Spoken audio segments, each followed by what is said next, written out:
this is definitely a show that just go in blind. It's more fun that way. Don't watch the movie, apparently, after episode 13. Yeah, that was really, really fun. Like I said, it's a real wild ride. Emphasis on the ride. Oh, God, guys.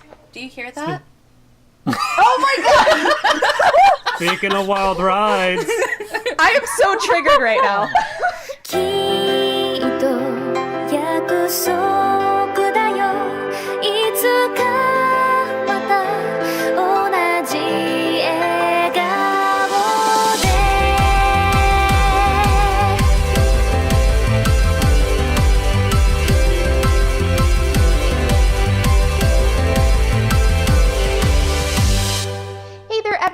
，Welcome back to Annie Chatbox. This is episode 28. My name is Cami and I am playing your host today.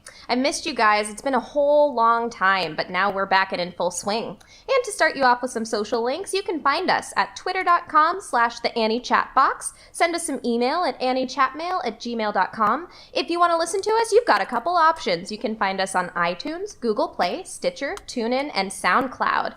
If you want to donate to us, and you know you do, you can find our Patreon at patreon.com/theanniechatbox.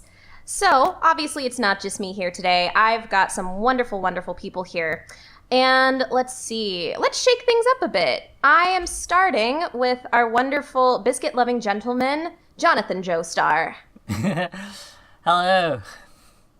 And then, of course, we have the lovely, lovely, and my princess of my entire soul, Cassie. Am I really here? Is this but a dream? Is it all just a fantasy? I don't know anymore. Excuse me, I meant to say the philosopher of my soul. And then, What? of course, we cannot forget our gentleman and comedian of the hour, Craig. I'm a comedian? Clearly, I Yes. have you all fooled. Hey, what's up, guys? How's it going? It's going. So we've got a biscuit chewer, a philosopher, and a comedian, and me. This will be fun. Yeah. The best All right. part is, like, John is almost never eating biscuits, but always drinking tea. True, but the biscuits are in his heart. That's where they lie. The thing is, they don't need to physically manifest. You're all about existentialism, Cassie. I thought you'd know this. All right. So if you have tuned in to our previous episode, you'll know that we're headway into our impressions for the summer season. And so we're going to continue that today, and we are each going to go through 2 more impressions for you. And it looks like, according to the doc and according to our choices, we're going to go in the same order that we did last time. We'll round robin style, starting with Cassie, then me, then Craig, and then John. So that puts our beloved Cassie up first. What do you have for us? Alrighty, the first thing I'm going to talk about today is Konbini Kareshi, also known as convenience store boyfriends, or also known between me and Cammy as Love at a 7-Eleven. Oh, yes. Which is great. Oh, yeah. Basically, the synopsis via my anime list is one sentence, as I wish they always were. But basically, just this whole anime is about 6 high school students' lives based around a convenience store on their way home from school. They talk about their lives and meet girls that they end up falling for throughout the series. That's it. I originally picked this show because I thought it was going to be safe. It's also animated by Studio Period. While not being like a really super standout studio, they're known for decent quality. They've worked on things like Naruto and Tokyo Ghoul and Bleach. Also, it looks like they had a hand in Akatsuki no Yona as well. So they definitely have dipped their toes into some decent animation styles throughout the years. So I knew that it was going to be decently animated, and it sounded like a slice of life story that I could really just sit down, turn my TV on and or computer and or cellular device, and just enjoy myself, relax. And that was my main reason for picking it. Okay. And I will say, it did, make me relax to the point where I almost fell unconscious because it was so boring. Damn. That's real. Yeah. Basically, one of the main problems that people seem to have with slice of life stories is that they are boring. And a lot of the time, I'm able to counter that argument with, well, the thing that actually makes this exciting is A, B, or C. Whether it's starting to build relationship between two characters, or maybe the animation is completely amazing, or there's normally something with a slice of life story that can pull you in, or I don't know, like using food.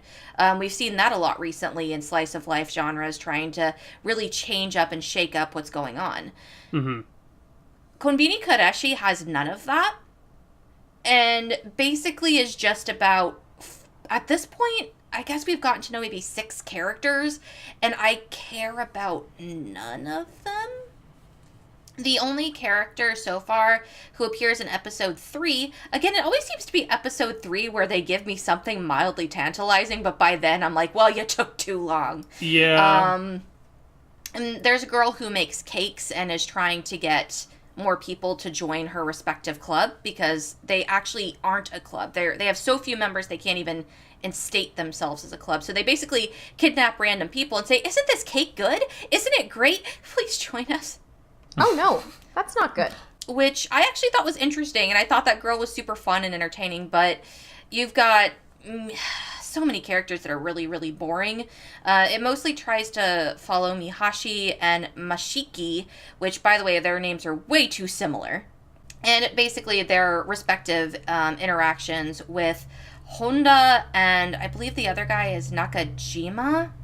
And basically their relationships are the ones that really are starting to be kickstarted, but I don't really care about any of them. And it just seems like a long, drawn out...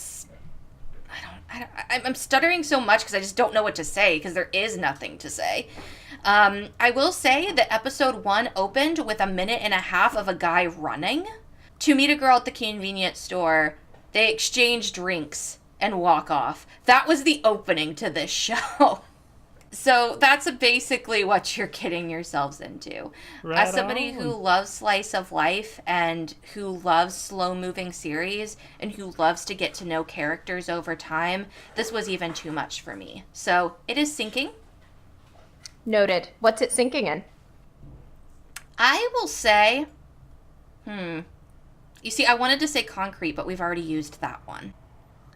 This is sinking into some sort of other substance that they use to build roads so that it can be driven over to the point that it starts to disintegrate from existence. You mean tar?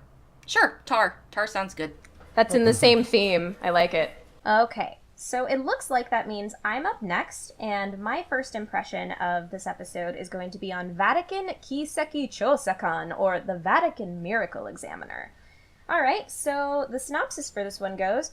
Vatican City, holy land of the Catholics. Amidst the land, there is an organization that conducts rigorous investigations on claims of miracles from all over the world to ascertain their credibility. The organization is referred to as Seito no Za, Assembly of Saints, and the priests that belong there are called miracle investigators.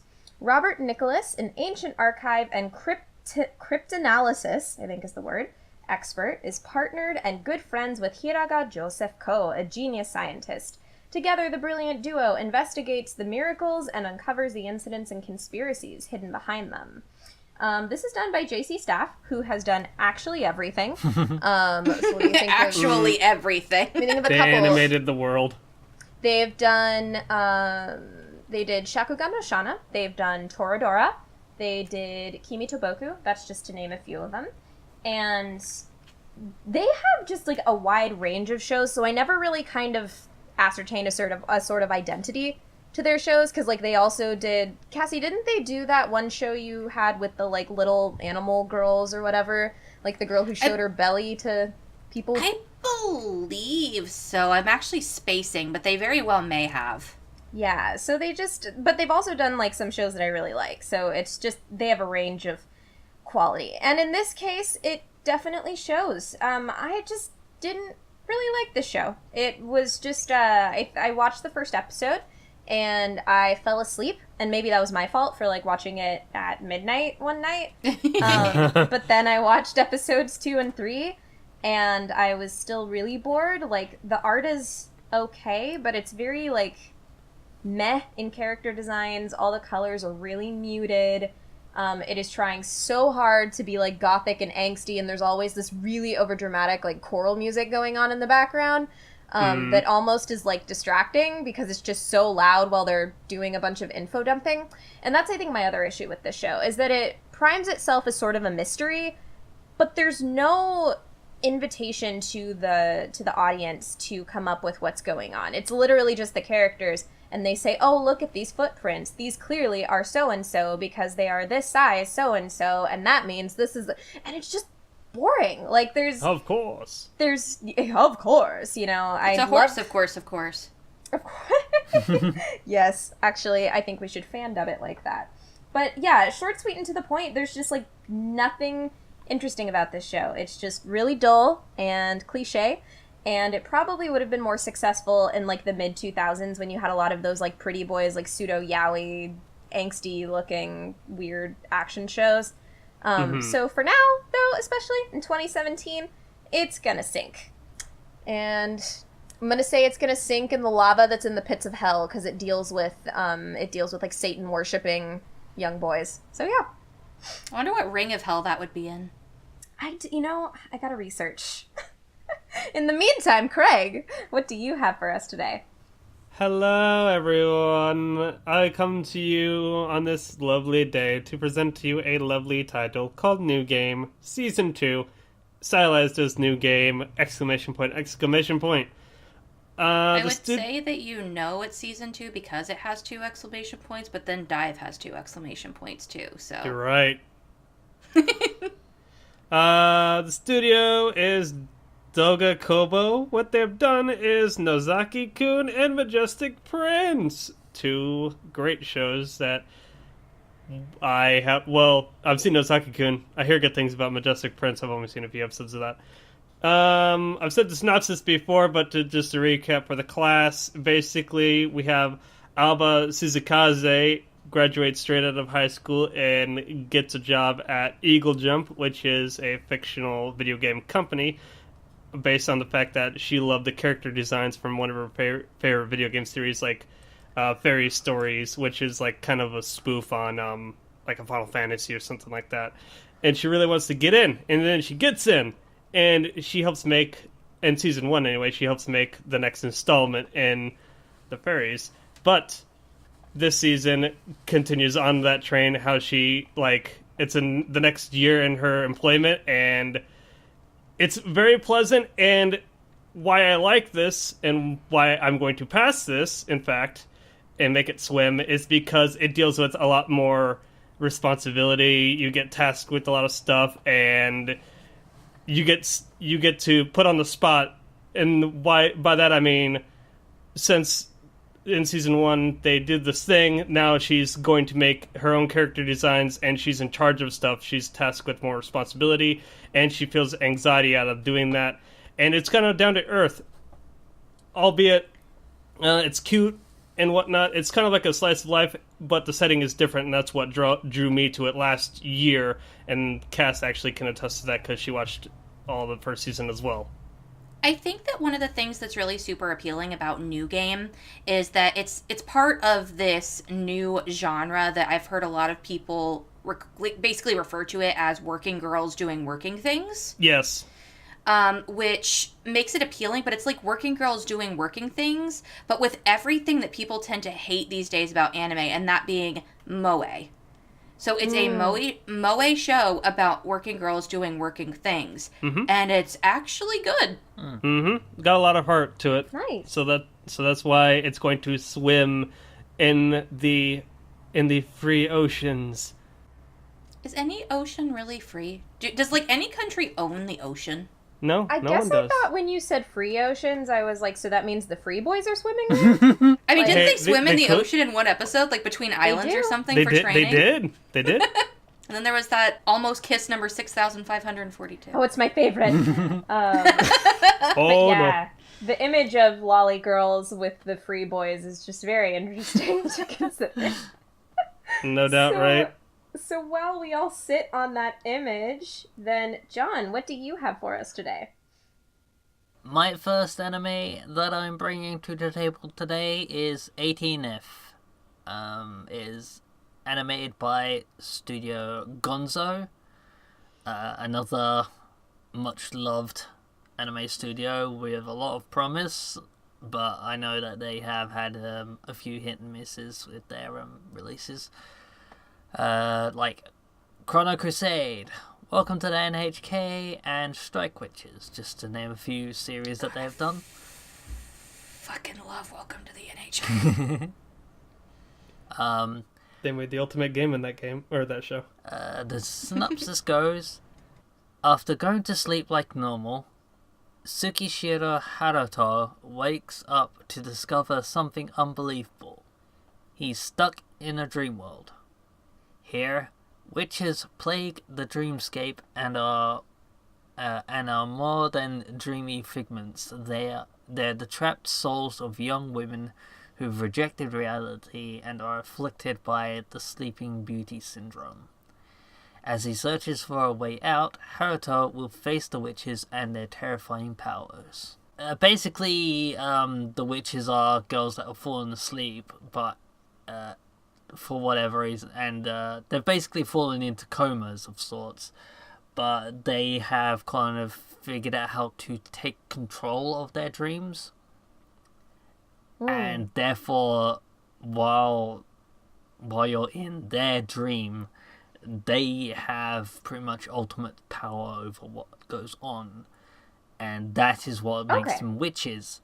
Also, something that the synopsis doesn't say is that if you die in your dream, you die in real life.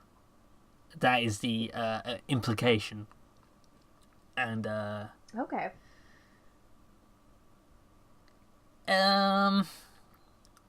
episode 1 did pretty good to introduce the concept.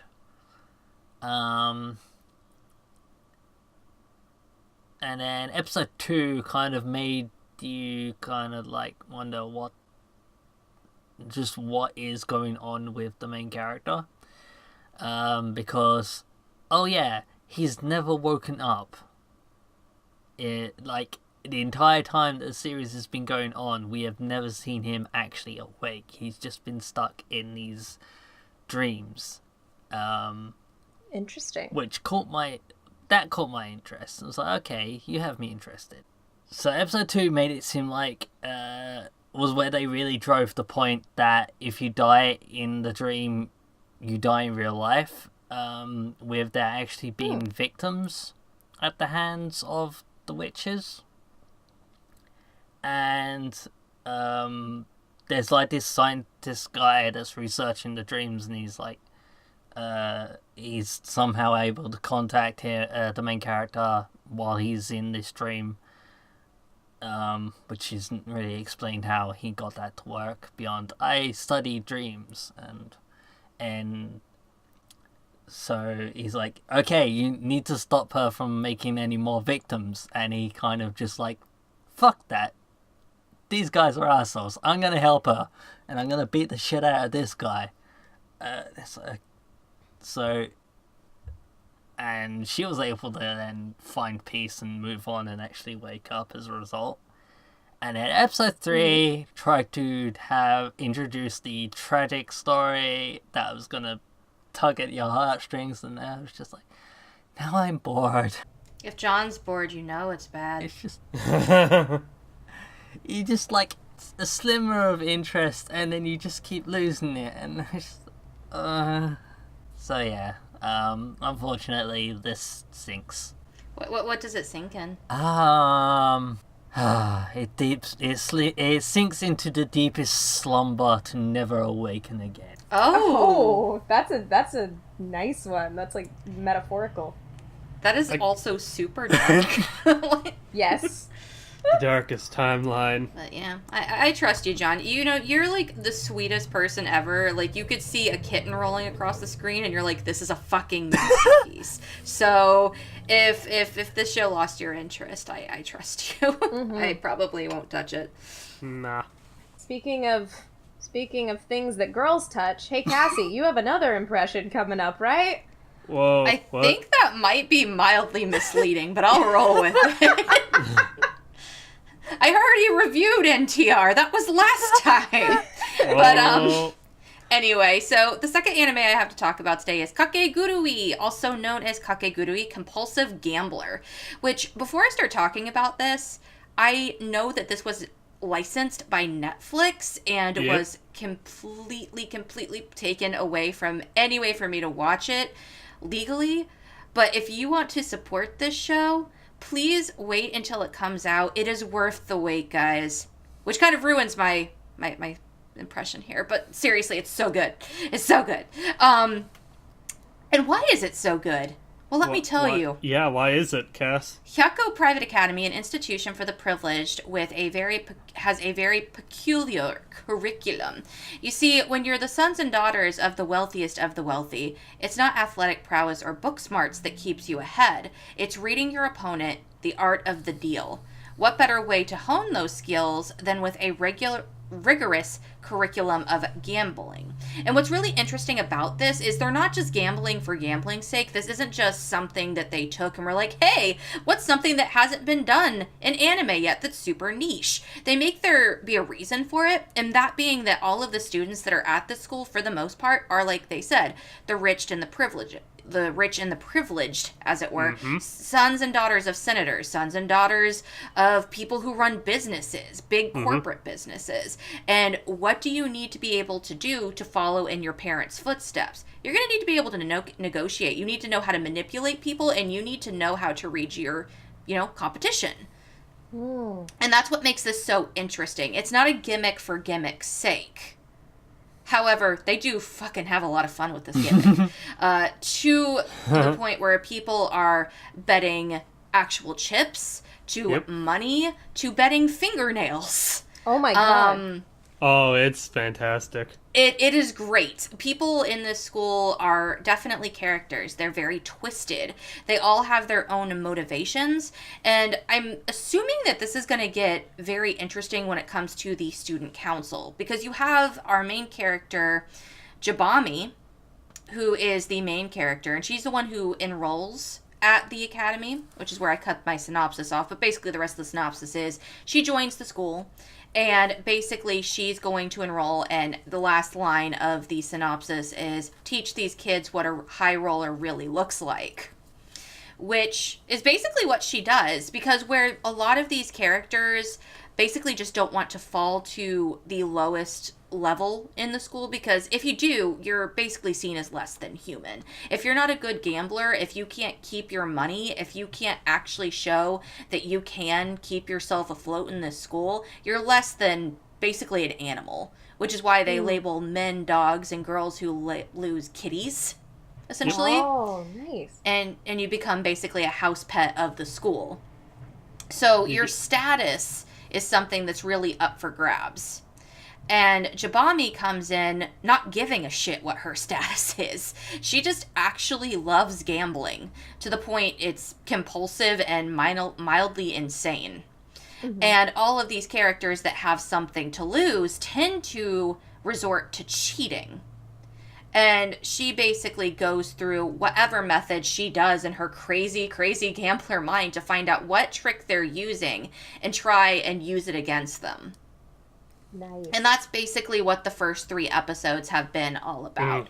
It's basically one gigantic mindfuck of a game between people who are cheating or people who are just really not wanting to lose their status. And it's fantastic, and I love it. The only thing that really threw me off was that this is animated by Studio Mappa, which is a studio that I love. But has let me down a few times in the past. But God, have they been making a resurgence. They have animated things such as Yuri on Ice, Shingeki no Bahamut, and Zankyo no Terror, and also Sakamichi no Apollon. So regardless of what you think of the stories, they have consistency when it comes to their animation.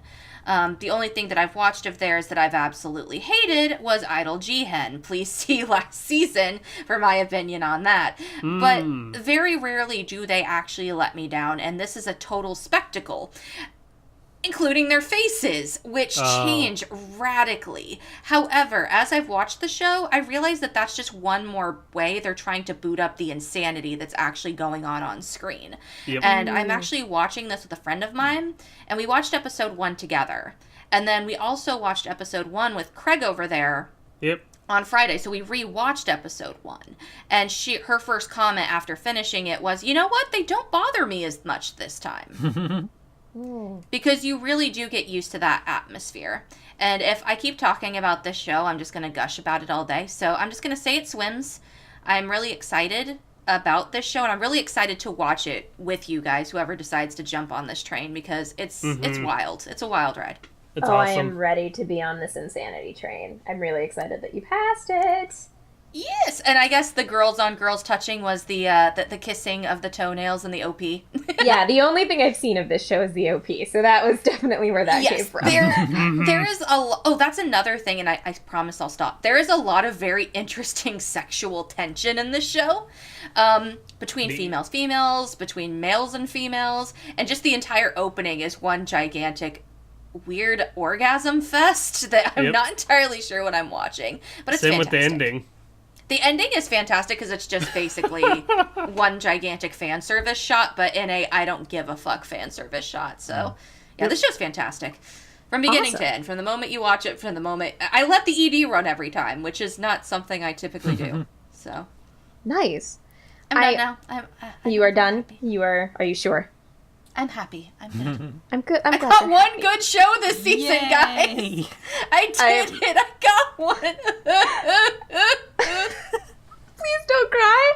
I actually really wish that I had switched one of my other series for Impressions to follow that, because we'll have more discussions on faces later. But for now, the second series that I have that I'll give an impression on today is Dive, with 3 exclamation points, if I am glancing. They're extreme. Yeah, Dive! Anyway. Could be worse. Keijo had, 70? Yeah. They really wanted to grab that point home. I think it's just because the boys in this show don't have enough boobs and butt. They don't get as many exclamation points. It's true. So, the synopsis for Dive goes... The series revolves around the Mizuki Diving Club, or MDC, which is on the verge of closing down after having financial troubles. The club's new coach persuades the club's parent company to stay open on one condition, that the club sends one of its members to next year's Olympics as a part of Japan's Olympic team. And this show is animated by Studio Zero G, who doesn't have a ton of stuff. They're actually pretty new. So when I looked them up, they have animated this show, obviously. They did Battery, which was another sports anime a couple seasons ago that I wanted to be good, but from everything that I heard, everyone said it was just kind of boring. And then Sugumomo from last season, which I remember looking at the trailer and I was like, wow, this is pervy. So yeah, that's some of their work. They're a very new studio. And I picked up the show because I am easy to please, and if you say, hey, we have the show that looks kind of free, I'm gonna go for the bait, you know? Okay. That's kind of what I do. And also the show is the headlining Noi Tamina block, which you guys have heard me talk about a million times. That's what this is for their season. They have Dive for this season. So I was pretty ready to like this. And you know what happened? I didn't like this. So I was gonna guess you loved it. Oh no, I think the first thing that unnerved me was the janky animation, and it's really janky. The backgrounds are super unmotivated, the characters, their faces never look the same, and they just look so weird at points that it's just creepy and awful to watch. The backgrounds, I already said the backgrounds, yeah. And then the colors are oversaturated. It's trying so hard to be pretty, but it's just janky. And then the second thing that basically I didn't like was that it was so cliche. The characters are the most boring, unmotivated things that I have ever seen, especially the main character. I am just bored to tears every time that he is on screen. And third off, let's see. You have your CG diving scenes, which is a bit disappointing. There's nothing good or unique about this show. It's just really bad. And I knew it after episode 1. I watched episode 1 and I was like, I'm gonna hate this. I don't want to watch the rest of it. And I did, but boy was it trudging through. It did not improve. It's just it's unmotivated and unoriginal, and it just kind of makes me depressed. I feel like it's kind of like the cash cow anime at its finest. I don't know. Maybe it's based on like a good light novel or something that's better, but the anime adaptation absolutely sinks. Just like this guy in episode 3, spoiler, who has PTSD from when he jumped off the diving board and hit his head, and then there was blood everywhere in the pool. It was great. That was the most exciting thing I had from this show. Was that at least well animated? No, it wasn't. No. Nothing in this show was well animated. The main character has a dog that looks like a giant poof ball, and he's so derpy that he's adorable, but that's really about it. Last thing that I guess I can mention about this show is when they are doing their like training montage, one of the boys is like gets out of the shower. Oh, also, okay, this is the thing that really freaks me out, is that these kids are like 14 years old, but they have the most like jacked ab muscles in the world, and it just is really uncomfortable to look at. Like, it's really scary. More so than Free? You know...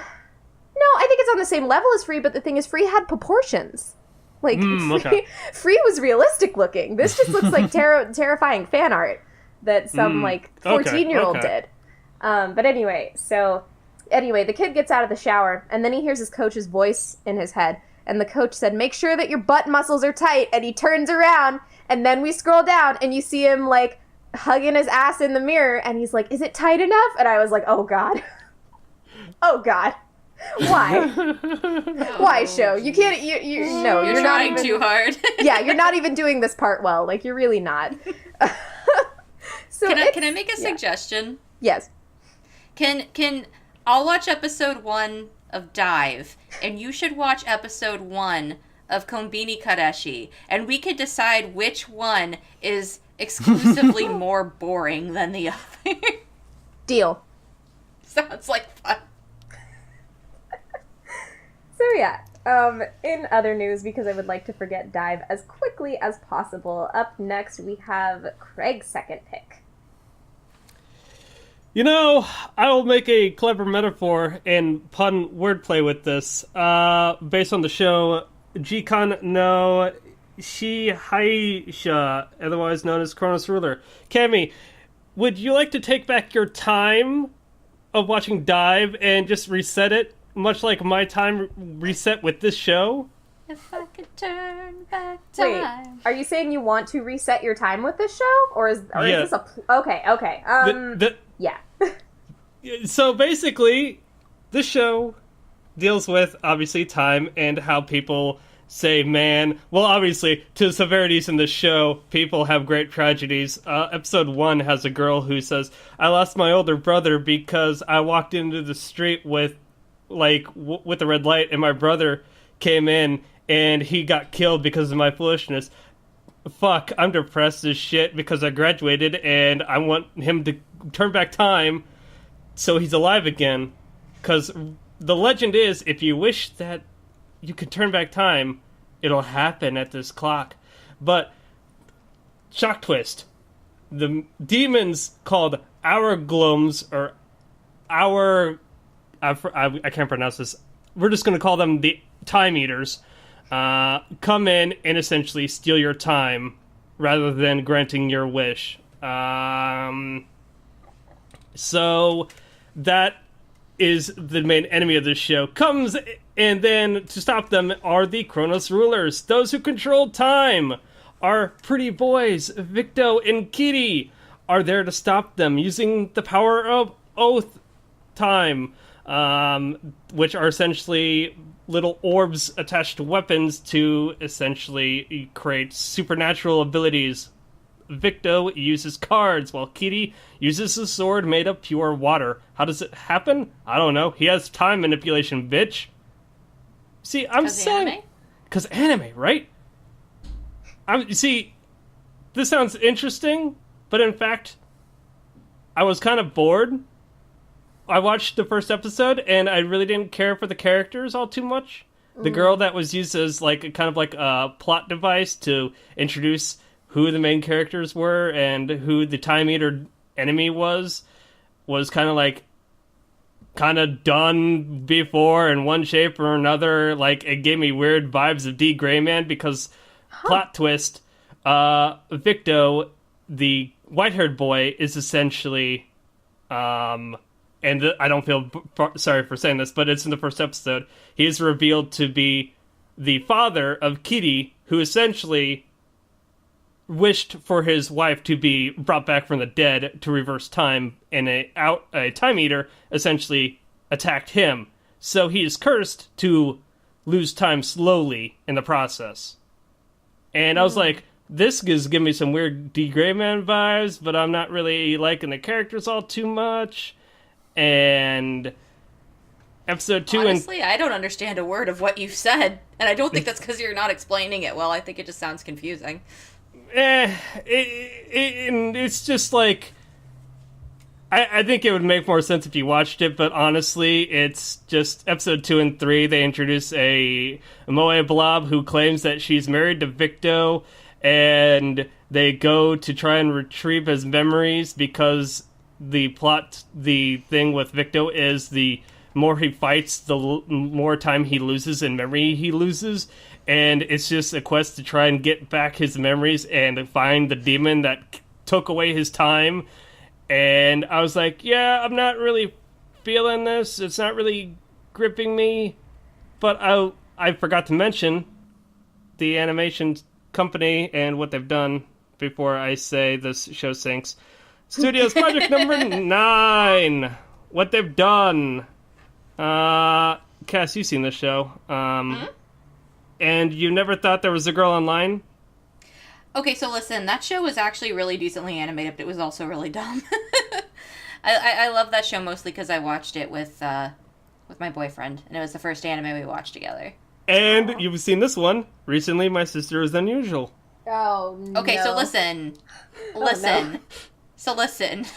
I've watched that show twice. I'll say this about the show. It has some It's pretty good music. animation. Yeah, it's got pretty animation, although sometimes it's kind of like the fights choreographies, like sometimes it can be janky, sometimes it can be good, but the music is probably the only standout bit in the show. I didn't really care for the characters or anything like that. So it sinks. What it Does sinks? it sink into? That's the question. Actually, Cammy, did you say what Dive sank into? I can't remember. I'm just gonna say the blood-stained pool from that one time the kid hit his head on the diving board. Oh god. Ew. Alright, Craig, what does yours sink into? You know what? Mine's gonna sink into A time loop that never ends. Sure, I guess it'll go into a time loop which will never end, and hopefully, someone doesn't die in the process of it. Snake. Creative paradox. Yeah. Create a paradox where this anime never existed. I don't know. I've seen better shonen anime out there, so it's not worth it. So there you have it. My last impression is for a series called Made in Abyss. I am so hyped. It's I feel like Cammy cares more about this show than literally John. We shall see. Yeah. it's animated by Kinema Citrus, who have done Barakamon, Tokyo Magnitude 8.0, as well as Is the Order a Rabbit? And the synopsis goes, the enormous cave system, known as the Abyss, is the only unexplored place in the world. Nobody knows how deep down this titanic pit, inhabited by strange and wondrous creatures and full of mysterious ancient relics which purpose is unknown to modern man. Generations of bold adventurers have been drawn by the cryptic depths of the abyss. In course of time, those bold enough to explore the dangerous pit can be known as cave raiders. In Osu, the town at the edge of the abyss, there lives a little orphan named Riko, who dreams of becoming a great cave raider, as her mother was, and solving the great mystery of the pit. When one day, while exploring the murky depths, she stumbles upon a little boy who turns out to be a robot. So I signed up for this one because it gave me Mega Man Legends feels, and it kind of still does, in all honesty. In a good way. I like Mega Mans. And yeah, the art style is really cute, and Rico is a really endearing character. My main concern about it is that it took episode 3 for them to actually, for her and Reiku is what she names the robot, because the robot has amnesia. For them to actually decide, okay, we're doing this, we're going into the abyss, and we're probably not coming home. And it's gonna take, it's only got 10 more episodes beyond this, so it's like, okay, you're making it out to be this grand adventure, but you've only got 10 episodes to actually do the adventuring in. Though I'm not saying that the 3 episodes I watched were a waste of time. They were really endearing and fun to watch, and they really helped develop the characters and show where her drive comes from. And as well as Reiku with his drive to find out just who and what he is. Because again, he has no memories beyond when Rico woke him up in her room after short-circuiting the breaker for the entire orphanage, causing a blackout. Oh no! And yeah, it really has caught my attention, and I really do want to see where this goes. So, and it does seem like Cammy also really wants me to make this swim. Puppy eyes in the corner. But even so, I think this is an enjoyable series, so it swims. I'm so excited. Cammy, why do you love this show so much? Have you watched any of it out of curiosity? No, I watched the PV and I fell in love. It just looks so sweet. Oh my goodness. So, I just thought of a new topic for another episode. Anime, love at first sight. Is it real or is it fantasy? Tune in. Oh god, or just like how many times PVs have let you down Although, massively. there's actually... there's one thing I want to say is that before they actually managed to wake Reiku up, there was a number of other attempts that they tried to use to wake him up before they tried to electrocute him. One Nice. involves like they were searching his body to find an on switch. I assume that's what they were trying to do. So she stuck a stick up his ass, and then it broke off. It never I was gonna showed say, it, did they but go they choke talked it? about I'm it afterwards, listening. and he was like, "You did what?" Oh god, no, Cass, no. I mean, you can't say you're a true friend. Cass, no. If anything, anime is teaching me that apparently, to become true friends, you need to shove strange objects into each other's orifices. No. What was the show that I learned about on Friday, Craig? What was it called again? With the shrine maidens? Oh, Kanazuki no Miko? Where in the manga, apparently she wanted to deflower her, so... Never mind, I'm not going to say spoilers for the manga.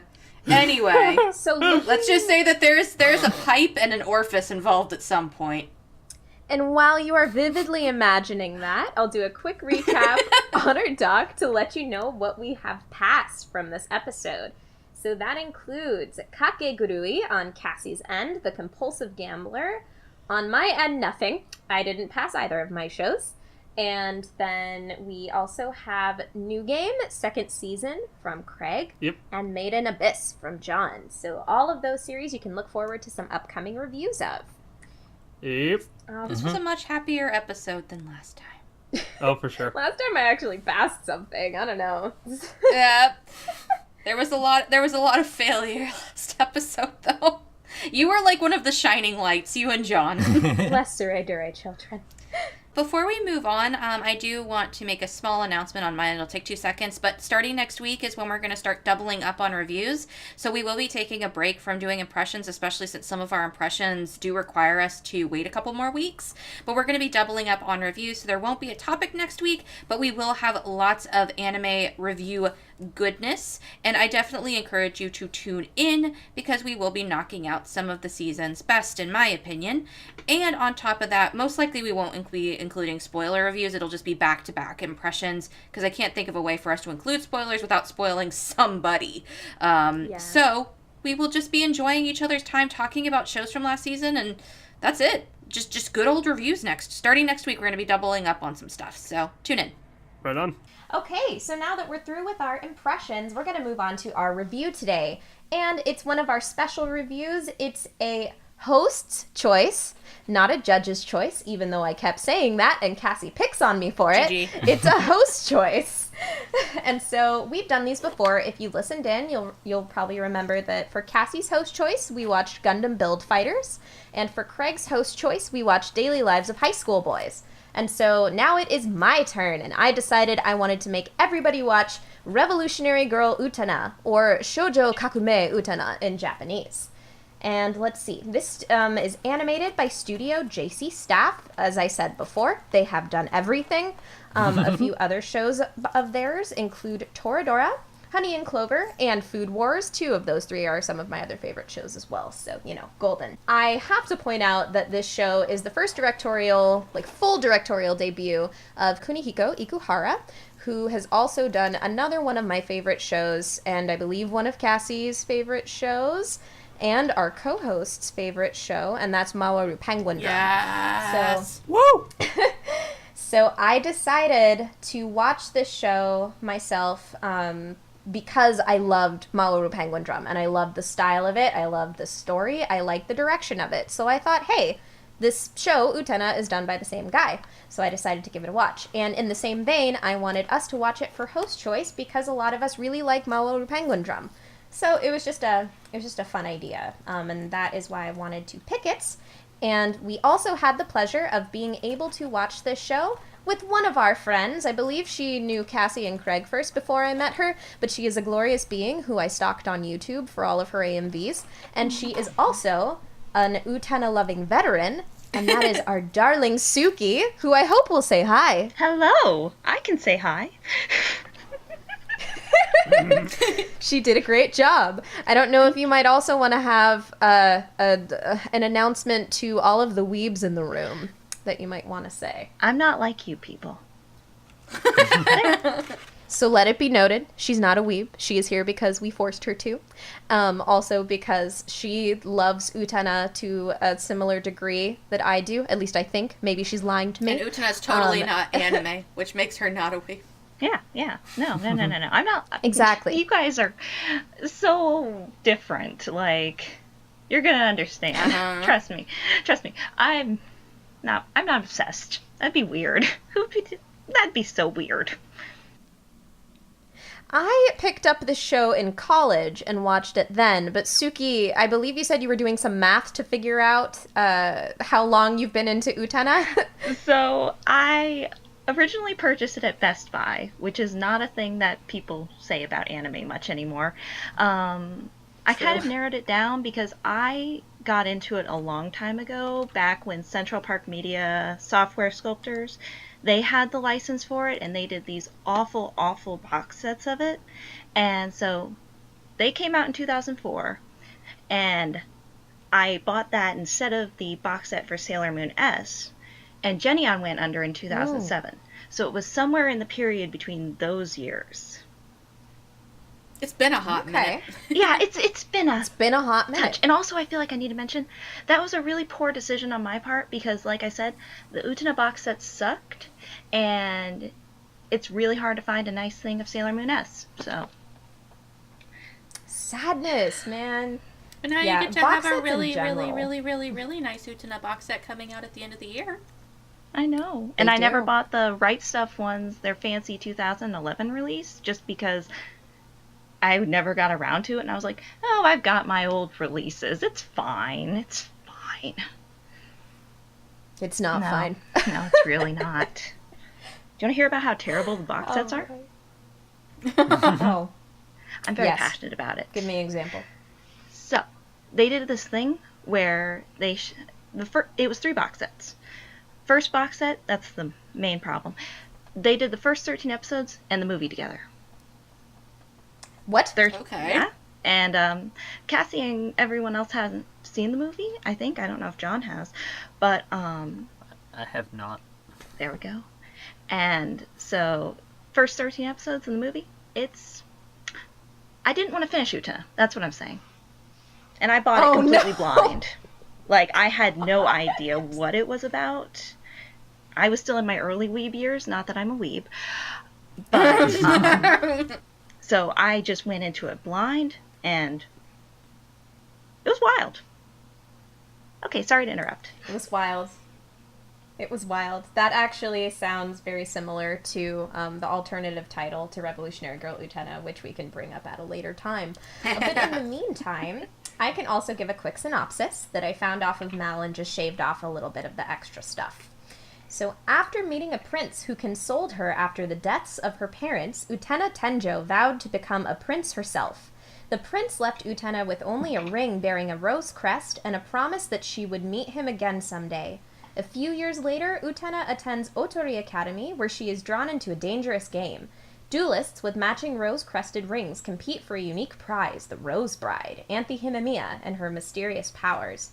When Utena wins Anthe in a duel, she realizes that if she is to free Anthe and discover the secrets behind the academy, she has only one option: to revolutionize the world.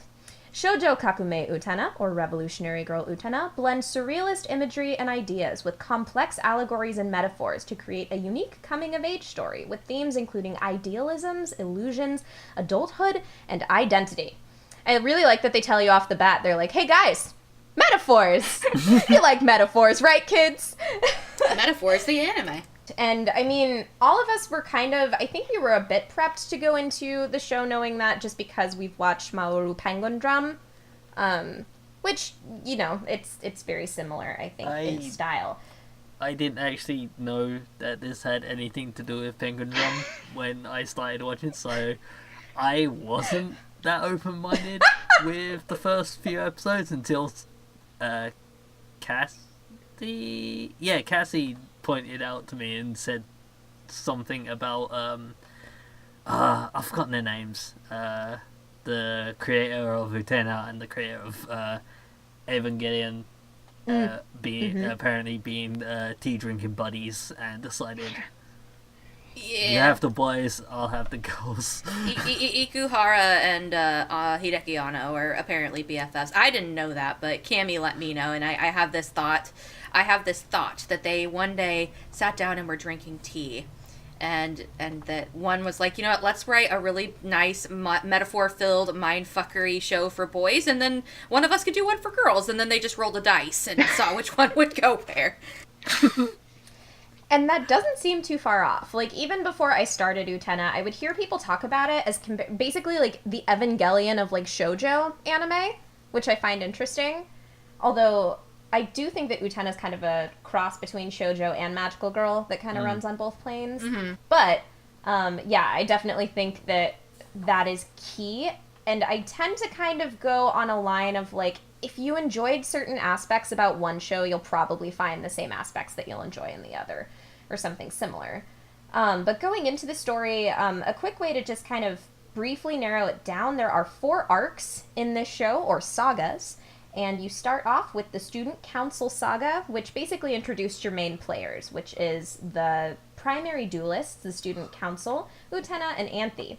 Then we have the Black Rose Saga, the Akio Otori Saga, and the Apocalypse Saga. So, I mean, we could essentially just kind of converse as we go. If people want to just kind of break down maybe like by saga, like, hey, I like this one. This one didn't make sense. This one was funny because it had cars, etc., etc. We could just kind of go that way. It's a lot to unpack. That sounds hilarious out of context. Like, this is hilarious because it has cars. I like how that's a fan of the car. Get in the car. I like how that's o'clock. It's shirtless o'clock.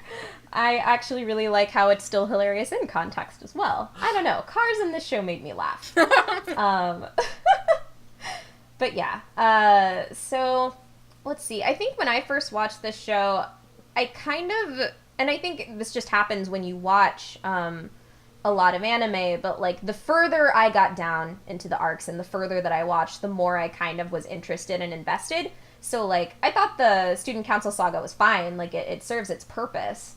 But then I liked how we get a little bit more intricacy in the characters into the Black Rose Saga. And then you get cars and certain just other like plot elements into the last two sagas. So I think that while they are considered separate, and I guess on like Nozomi, when they licensed it, they call it different seasons, but I think it all kind of weaves together to make a story, like just one coherent story. You can't just watch one saga and be like, yeah, I totally watched you. You gotta watch the whole thing. Mm-hmm. It's the same thing with Rakugo that we kept trying to beat into people's heads. You need to watch it as a combined piece, even if it was separated into seasons, which you would think would be common sense, but Go figure. But yeah, I guess the way that I would express my feelings about the story in general is I think that the premise is really unique, not only in the way that it's established, but in the way it's presented as well. It's a very artistic piece, and I liked it a lot for me because there was always a lot of intrigue, and I wasn't necessarily sure what was going to happen. This wasn't one of those shows I could watch and kind of predict shit while I tried. I don't know if anyone else basically kind of found it interesting, or if it was just frustrating because it was so curious. I'd like to know. I gotta know. Well, I will say one thing about this story. Actually, no. The presentation. If you want a nice way to fuck yourself up real fast, take a shot every time you see a rose. But not as part of the background. Okay. And not as part of a flashback sequence. But I want you to take a shot every time you see a rose and you have no idea why the fuck it's there. You'll still get really fucked. That is a fun one. That's not including picture frames, right? Random rose on the screen. I'll leave that up to your interpretation, Suki. But one thing that I do want to say about this story, and the reason why I think I enjoyed Utena a lot, and to an extent maybe more so than other things that this director has done, is that it reminds me of another show that has nothing similar other than why I love it. And that is one of my favorite animes, Hunter x Hunter. And that the first arc of Hunter x Hunter, which is the Hunter's exam arc, really just gets you to know the characters. And like Cammy said, you just get to know the major players. But as you go through the story, it becomes less and less and less and less and less about things that you would actually expect. You start establishing relationships, and by the time you get to the end, you realize that there are parts of these characters that you never knew existed, and that could be very, very frustrating. Utena especially, I feel, changed a lot from how I saw her at the beginning of the show and how I saw her by the very end. And she's our main staple character. So that just goes to show how the story really wound to the point where it didn't feel jarring either. It's just that she suddenly was this completely different person. I didn't really know how to digest it. And I actually had to spend an extra day thinking about it. And I still don't know if I like how her character developed. Which I think really goes to show how thought-provoking this series can be, down to just the main character. Yeah. I like considering that too, especially how you kind of brought up how the characters grow, whether for better or worse. The fact that it is a coming of age story, and I think that you see that through at least most of the main characters, that there is just a method of growth there. Sometimes it's forward growth, sometimes it might be backwards growth, but they're moving. It's adolescence. Sometimes it's a psychedelic trip down the highway in a car that you should probably not be in. I mean, different ways of growing.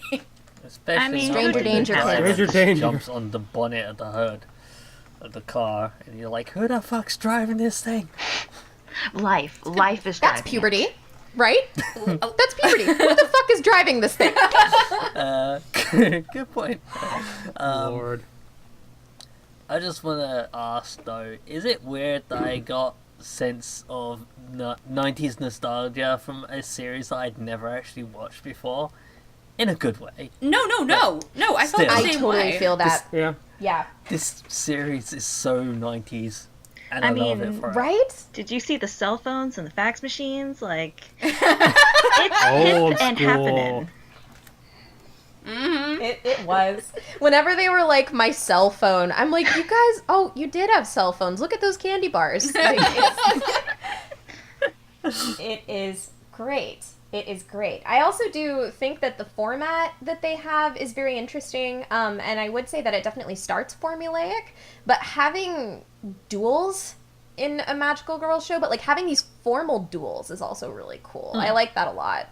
It's just a unique, again, a unique kind of artistic approach to things. And it was, what was it? I do think that this show, like a lot of other shows do, did a really good job of starting out with a formula and then kind of starting to expand on it and change it a little bit. And then eventually, it kind of falls and transforms into something else. But I like that a whole lot. Another show that I think did that really well was Princess Tutu. Yes. Another thing that I love about this show is that, for me personally, I find that this show is very dark, and I love that it is a dark magical girl piece. And I appreciate it a lot, especially just when people. I feel like that's overwritten a lot, and I want to be like, no, this was a very like dark, mature magical girl piece, and I don't know. I'm happy about that. I liked it. It's complex. It's fun. I think that that's one of the things, like, one of the main criticisms people had. And on one hand, I think it's fair, and on one hand, I don't think it's fair, because I feel like people just are misinformed that Utena even existed. But I think that's why a lot of people like to throw Madoka Magica under the bus, because they're like, oh, hey, it's the first time they've tried to do a dark turn on a magical girl series. And people are like, actually, did you know Princess Tutu existed? Also, did you know that Utena existed? Yeah, and a lot of people seem to forget that Utena even existed. I think that that's really important, that people actually do give this piece a chance, because it's honestly one of the first in our generation, at least, to actually try and use this concept, but a lot of people don't even give it a try because they don't. It's just so strange to me that such a popular series, because it falls under the radar of a lot of anime viewers. It's so interesting to me. I had been yeah. meaning to watch this for the longest time because it is an iconic series to the point that anime that came out last season, this year, still makes references to it. Yep. And so, like, that says something about it. Well, I think Suki was saying something back there. Sorry. I've been trying. No. Well, the thing is, Cammy didn't mention this part, but this is not like Ikuhara's first foray into magical girls or dark magical girls, because he was head series director for 3 seasons of Sailor Moon, R, S, and Supers, and S and Supers have a lot of similarities to Utena, and it took, those seasons got real dark real quick, so. I watched a Did You Know that said that one of the actual things that he was going to use for Sailor Moon actually ended up being a plot point and built into the Utena series itself. So yeah, that's definitely important. Huh. Yeah, actually, thank you for that fact, Suki, because I definitely recalled that he did work on Sailor Moon, but I didn't realize he was the head director. Yeah. So that is actually really good to know. And you can see a lot of his style. Yeah. I love fans' reaction of watching Sailor Moon and they go through season 1 and then R and then S pops up and they're just like, welp. Ow. That got dark. How did we get here? Exactly. And that's a reason why there's a huge like divide between Sailor Moon manga fans and anime fans, is because of how drastic it got different. Because, like you're probably going to cover in a bit, Utena's manga and anime came out like at the same time. So did Sailor Moon's. Like the Takeuchi, is that her name? Was doing it at the same time, trying to catch up with how the anime was going.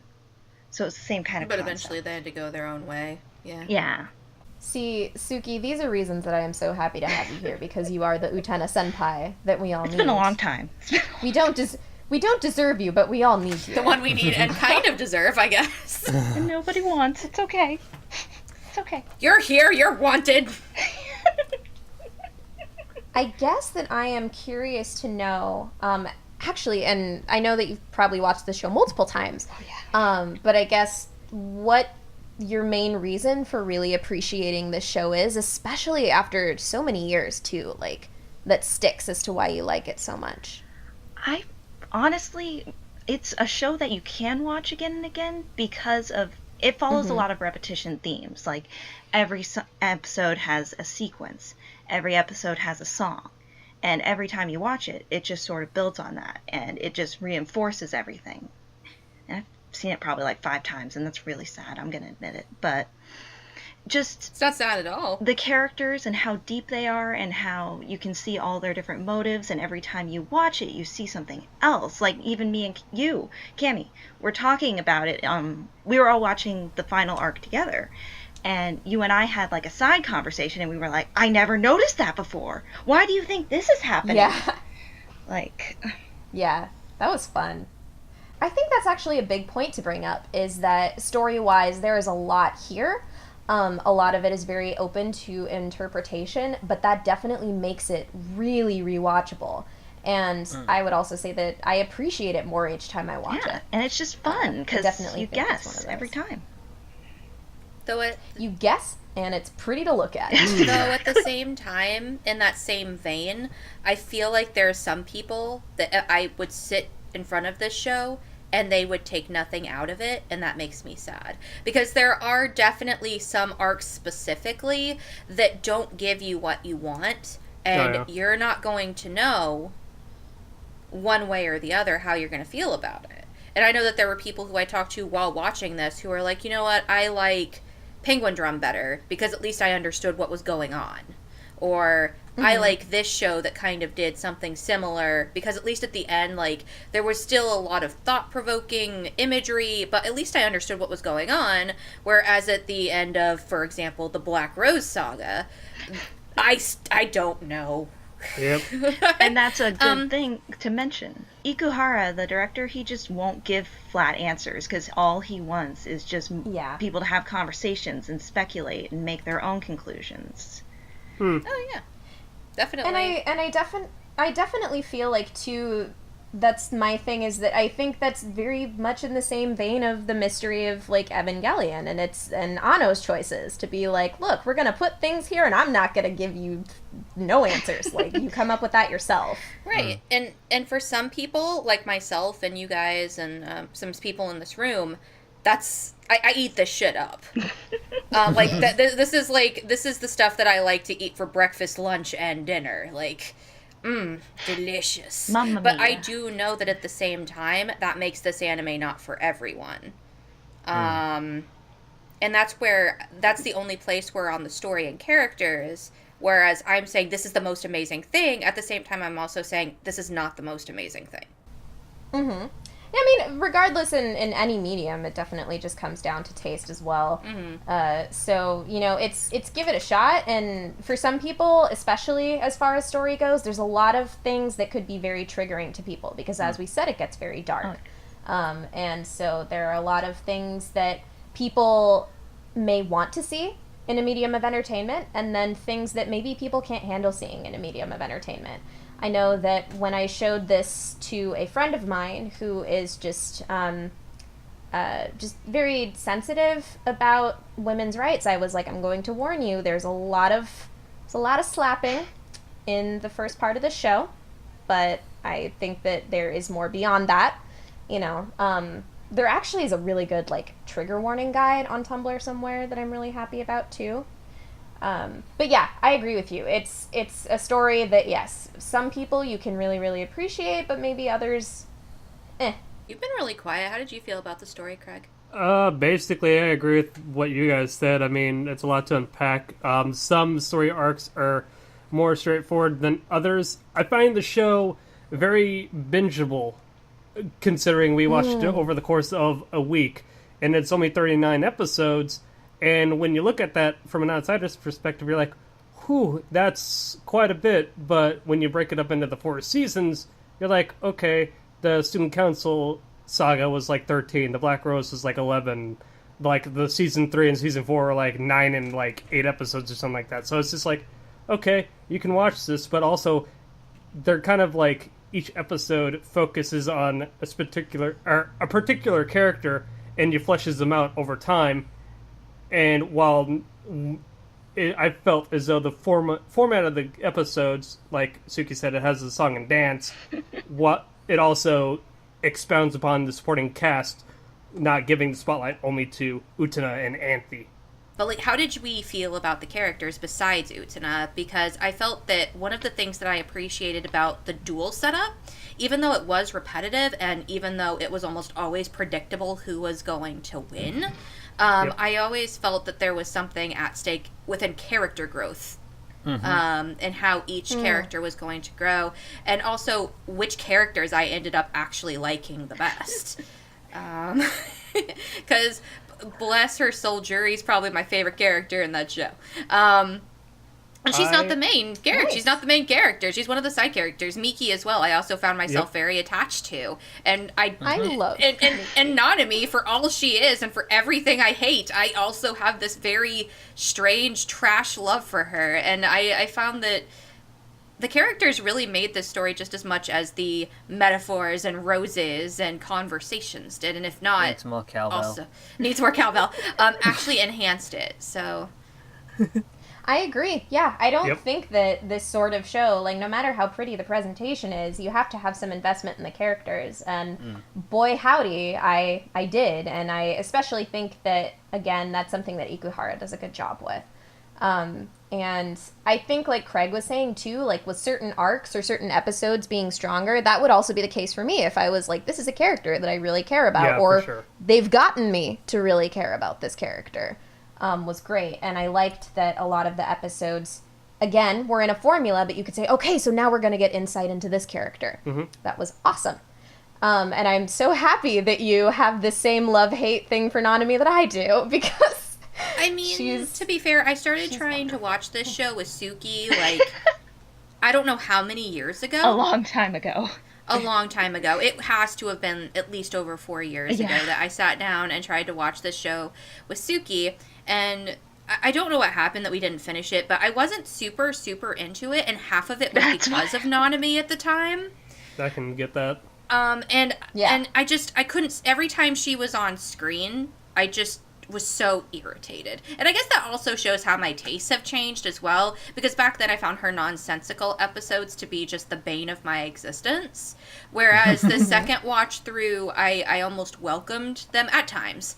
I still, like, there were still a couple episodes I could have gone without that had to do with her, but for the most part I started to see her as more of a character that I could love and hate other than just hate, and that was helpful.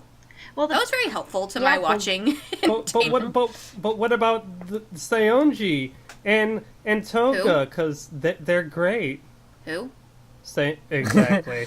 I actually came to like them a bit more by the end of the series than how they were at the start of the series. They grew on me Me a too. little. Yeah, definitely. I was joking for both of them, the most part. Yeah. I also really appreciate, like, as frustrating as certain characters can be and their choices are for me, again, it's investment and frustration because I care enough about them, you know? And to me, they are human in the fact that they are so flawed. as well. And that's, just a personal choice there.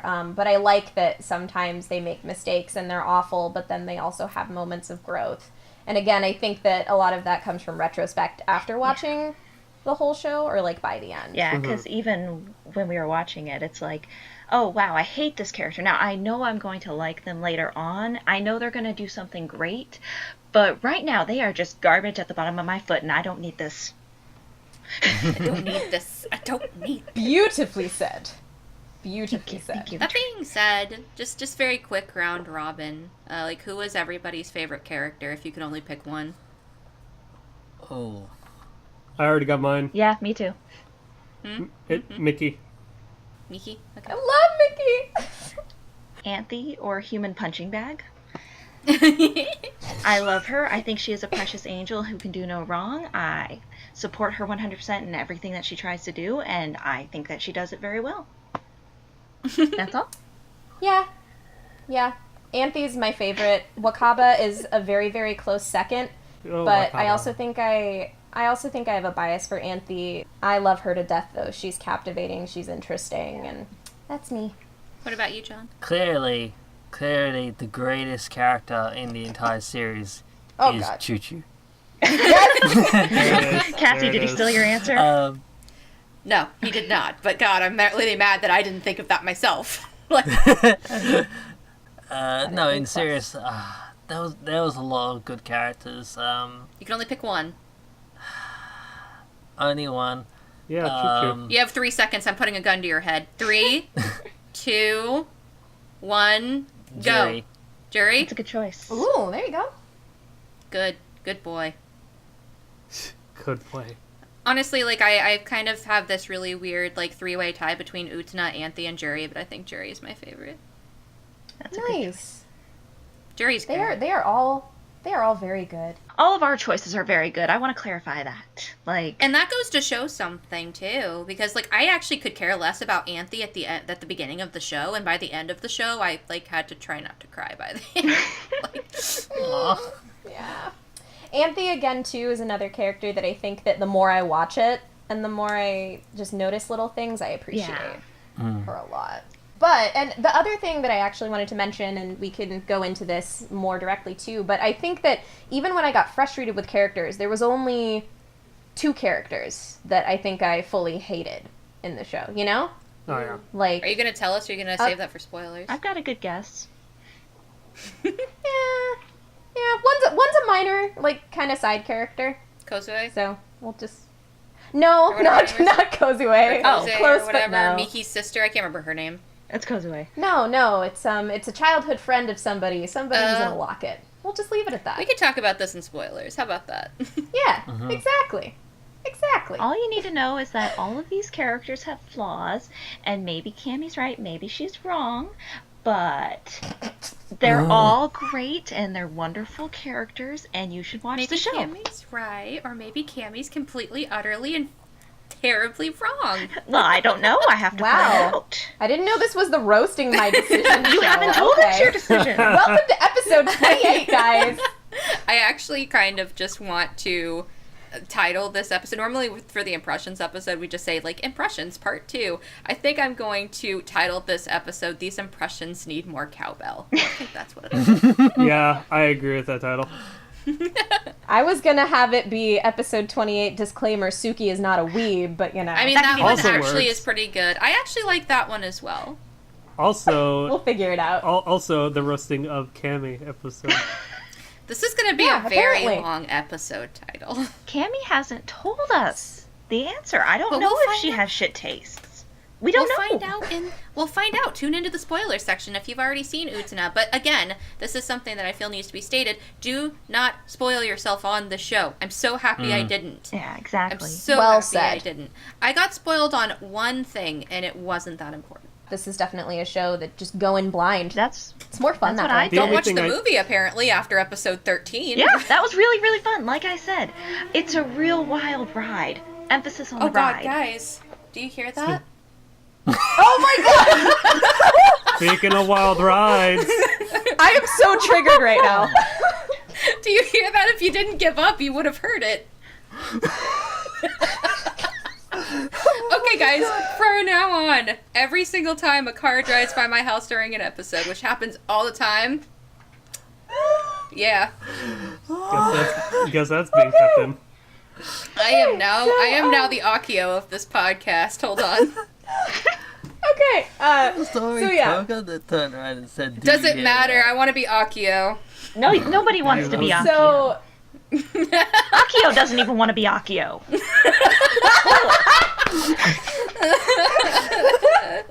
Oh, God. okay. So I was gonna say, and it also kind of serves as a little bit of a segue. But the only thing I knew about Utena, at all from an outsider's perspective, was, man, this girl's walking up these stairs a lot to some stellar music. Yeah. That's all. Yeah, and that's all. I That's the only thing I was knew. thinking that too.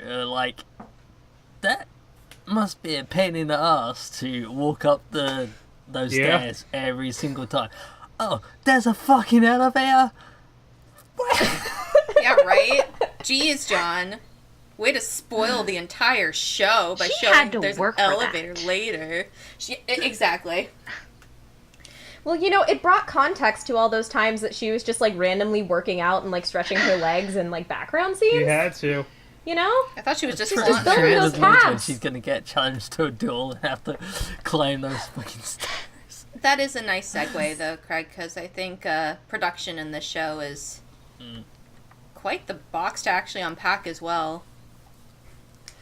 I am just and maybe it's my editor's perspective because I do use this show for A and Bs, but especially after that, I look back on this show and for me personally, it's beautiful, It for is. its time. And it actually ages to me Yeah. quite well. Yep. But I will say I think that also comes from watching the show because I do think it might look jarring for people that haven't seen it.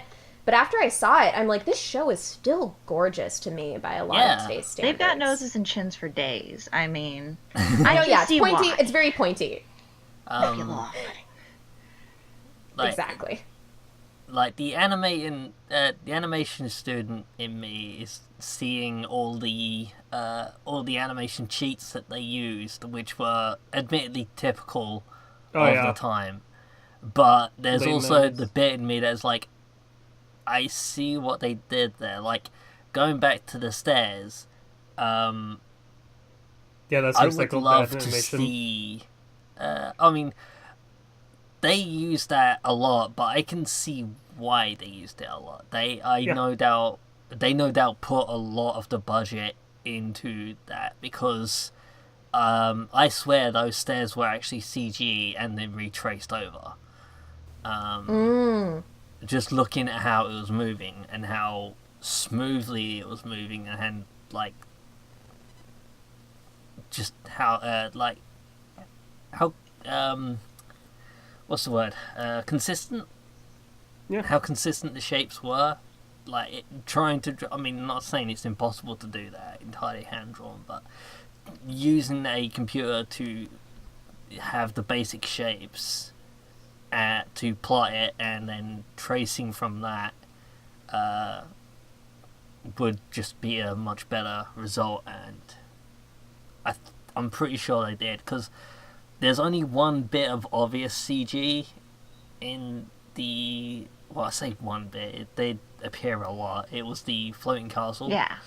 That is obvious CG, but I'm how much else in this series was actually CG that they was able to trace over afterwards? Honestly, the castle didn't look bad. No. I thought it was pretty it good. didn't. All honesty, even especially for the time, the castle does not look bad. Yeah. It's just you can tell it's CG if you really look. It's supposed to be a little off, though. Yeah, it's supposed to pop. That's true. Yeah, it is. And also, I think it also stands to mention that the walk up the stairs, and just so viewers who haven't watched Utena can know, basically when Utena is challenged to a duel, she has to go to this dueling arena that is up way too many flights of stairs. Yes. But that is the stand-in where a magical girl transformation scene would be in a magical girl show. Yep. So Yeah. I think that those of us grew up watching magical girl shows, or in Craig's case, still watch them every single day, which I greatly appreciate. Those of us who grew up watching magical girl shows and continue to do so are willing to sit through it because, one, it's where they pour their music budget, and two, it also just gives us that nostalgia feel. And I think that's one of the reasons why Utena holds up so well, even as it's aging, is because it's just so nostalgic. And I don't know how well that would stand up with people who are just now starting to get into anime. I think that would be very interesting to make them sit down and watch the show and see what they think. The younger generation, as it were. I've seen older shows. I mean, it definitely has a time and place sort of style, but it definitely, in my opinion anyway, it ages pretty well. I mean, you could say the same of Dragon Ball or Dragon Ball Z or like the original Mobile Suit Gundam. While it definitely looks like it's has a time and place, it still ages pretty well. But we also grew up with it, so there's the part of me that's asking, like, how much of it is nostalgia goggles? I know some people, too, that, like, specifically are like, I am so turned off by the character designs in Utena that, like, I refuse to watch it. Oh, really? But what I do think stands, and that, like, okay, so it has its fair amount of, like, stills and minimal animation, but to me, I think they did a really good job of dispersing it, like, either at times that were very somber, you could put a still in, or when it was kind of the minimal animation, it was often in comedic moments, but, like, when the show wanted to do Sakuga, it was so well animated to me. Like, some of the shots in the OP, just, like, for example, like, with the castle falling down and then, like, the characters slashing their swords and stuff, like, even today I'm like, wow, this is just fluid, and there are nice little, like, there are nice little details, too, like hair motion. Yeah, that definitely. I think that they did, like, JC stuff, really man. well. I'm by no means, by the way, saying that this is badly animated. I'm in the camp with Cammy of this is freaking gorgeous, especially in specific scenes. I'm just wondering how much some of the stuff that is just blatantly gorgeous, yes, but how much is stuff that I find pretty, me just being really nostalgic. I definitely think that's a good point. I guess where I was attempting to go, and instead I rambled because that's what I do with this show, is that I think that most of the turnoff for new people would definitely be more in the camp of character designs than the actual animation itself, because they look super retro. Like, and that's part of the enjoyment of it, really, I feel. Right? I especially love Juri's hair. Like, it's so Drew's twirly. hair, Them curls. the drills. Oh, so good. Yes. And I know we briefly dove into it, but guys, music. In the show. Zetai ume. Makushiyaku! Yeah. By the way, just saying, and John talk after me, but I'm just saying, like, there's not a lot of shows that I watch, even from beginning to ending, with repetitive music that I necessarily learn the lyrics to. Just saying. Anyway, go ahead, John. I loved music, and again, following up on Cassie's comment, the stairway scene, there's this one song that plays, and I actually come to really love watching that scene. But on top of all of that, I have a 5.1 surround sound system in my room, and I was able to listen to, watch and listen to the series through the 5.1 surround sound. And my god, do I love watching that scene. I really love watching that scene over and over again with the 5.1 surround sound. They did a really good job with that. I need that in my life. And it's just like extra details that I probably wouldn't have noticed if it was in stereo, that just got picked out in the different speakers, and hearing them coming from different directions makes them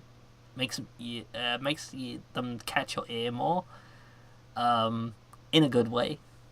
Like the echoes of the war drop, you hear it rippling in front and around you, and it's great.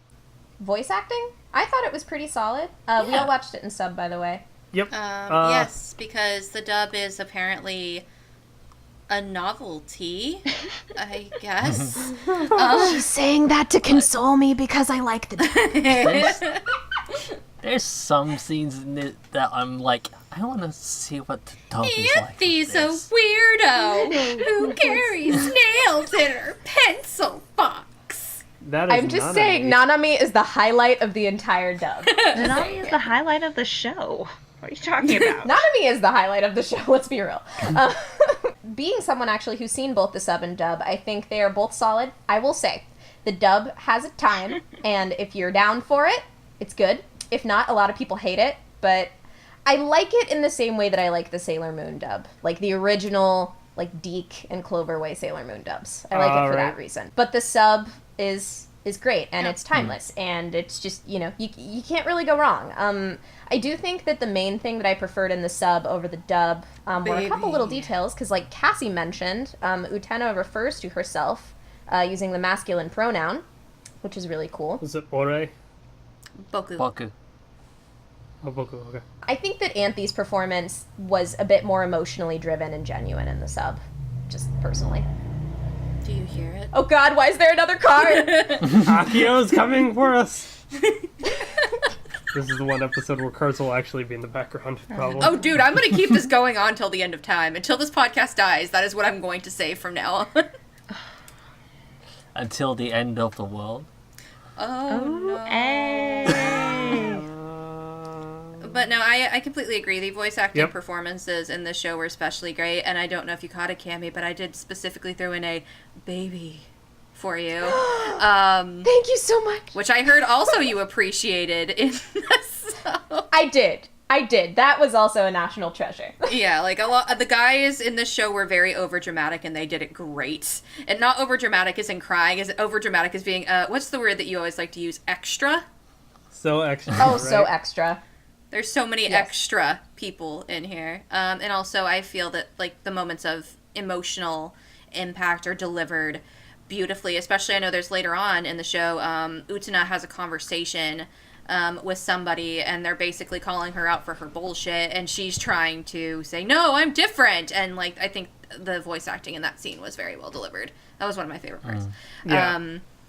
But I think throughout the show, that was done especially well. Especially, I don't know, it's chilling sometimes how well the lines are delivered. And I know in one of Jury's episodes, I kind of was like, damn, shit. But again, one of the Jury episodes is one of the episodes I'd say, hey, look, the animation, music, and voice acting is destroying me. Hey, bye. You didn't need those emotions. Nah. Also, before we continue this, I just want to say that not just the music going up to the dueling arena was the best part. The music throughout the series is fantastic as well. Yeah, I do love the opening and endings. Oh, I said it's all got that same kind of choir music. Yeah. Yeah. And there's a different song playing during each duel. Yeah, and its theme. So definitely, like, I believe it was you, Cassie, who said they poured, you know, a whole lot of their music budget there. Absolutely. The fact that there was a song, like, per episode. And per duelist and fitting their specific roles sometimes, which was sometimes great and sometimes uncomfortable. Like, I would have to, like, tell myself, Cassie, stop trying to read the lyrics and pay attention to the duel that's going on. Yeah, That's for your second watch through. Yeah. Pick up on all that extra there you story go. and plot. the subtext of it all. That being said, are y'all ready to go into final ratings? Yep. Oh, wait. Have you guys seen the cosplay of Ikuhara cosplaying as Sailor Mars? No. Yes. Wow. Should. That's all I'm saying. You might have to link that, and just for the viewers, I'll put it in. Like, we'll find a picture and put it in our in description. the show notes of it. I'll put it in the description. Revolutionary Sailor Ikuhara. I just remembered that. I'm like, something about Ikuhara. Okay. I can go first in reviews because I forced everybody to watch this show. So, Ikuhara, honestly, straight after Penguin Drum, really in my mind, I was just like, I really like this guy's work. I want to see more of it. And definitely seeing Utena was just such a treat to really see him being in an environment, kind of like Penguin Drum, where he could just do whatever he wanted. Like, everything was in his hands and his choices. And just seeing him kind of have a field day with multiple concepts, I think, and in the realm of a magical girl show, was fascinating. And really, after seeing that show and looking at that in Penguin Drum, it really honestly cemented to myself, I have a favorite anime director. There's just so much I appreciate in presentation, in characters, in writing, in the entire just like composition, you know, music, art, presentation, my emotions. He delivers. He delivered in Penguin Drum. He absolutely delivered here. I think that Utena is really a unique piece that I don't get the same sort of value of from every other anime that I see. It's special, it's unique. As I said before, I love it more every time that I watch it. It's a classic. I just spent about $150 on the Blu-ray. So did I. So I think it goes without saying that, yeah, I love this show. I love it a whole lot. End of story. Drops the mic. Dun, dun, dun, Now, dun, who dun, wants to dun. follow I'll that get a up? 5.1 surround sound system to listen to it when you get it. Oh, look, John volunteered to I guess so. to do his rating next, apparently. There you go, John. Take your time. Again, I went into this blind and not realizing that this had anything to do with Penguin Drum, and if I had known, I would have probably been a bit more open-minded with the first few episodes. And there's stuff that I'm like, I kind of want to go back and rewatch it with a bit more open mind to see if I can figure it out, and bits that I couldn't get before. But that is not a bad thing. That is actually something I like about this series, and some of my favorite series have had things where I've gone back and rewatched and caught things that I missed, and this looks like it's full of it. So yeah, it is a very enjoyable series. There's moments which I'm like, did I like where it went? Maybe not. But overall, I did love this experience, so it gets a love it from me. I'm glad. Who's the next victim? I can go next. Go, Suki, go! I can do this. So, obviously, as I said, it's my favorite anime. I love it to death. Like Cammy, I also spent the $150-$60 on the new box set because I felt like I deserved a treat, you know? I was wrong, but I deserved it. Treat yourself. I think you deserve all of the best things in the world, Suki. It's okay. I've only owned these DVDs for like over a decade. It's time to upgrade, you know? But I don't even remember my first impression, but this rewatch, it just killed me. There's scenes in this anime that I just wreck me emotionally every time. I'm connected to all the characters, even the trash ones, and Yep. everyone should at least try it. So you love it, yeah. like you I said? love it a lot. Okay. A little too much, probably. You want me to go next, or do you want to go next, Craig? I might as well go next. As I said earlier, I definitely feel as though this is a show that is worth everyone's time. It ages like a fine wine. The acting still is on point. It is digestible and easy to watch, albeit some of the arcs are more entertaining in my opinion for one facet or another, and are less ambiguous than others.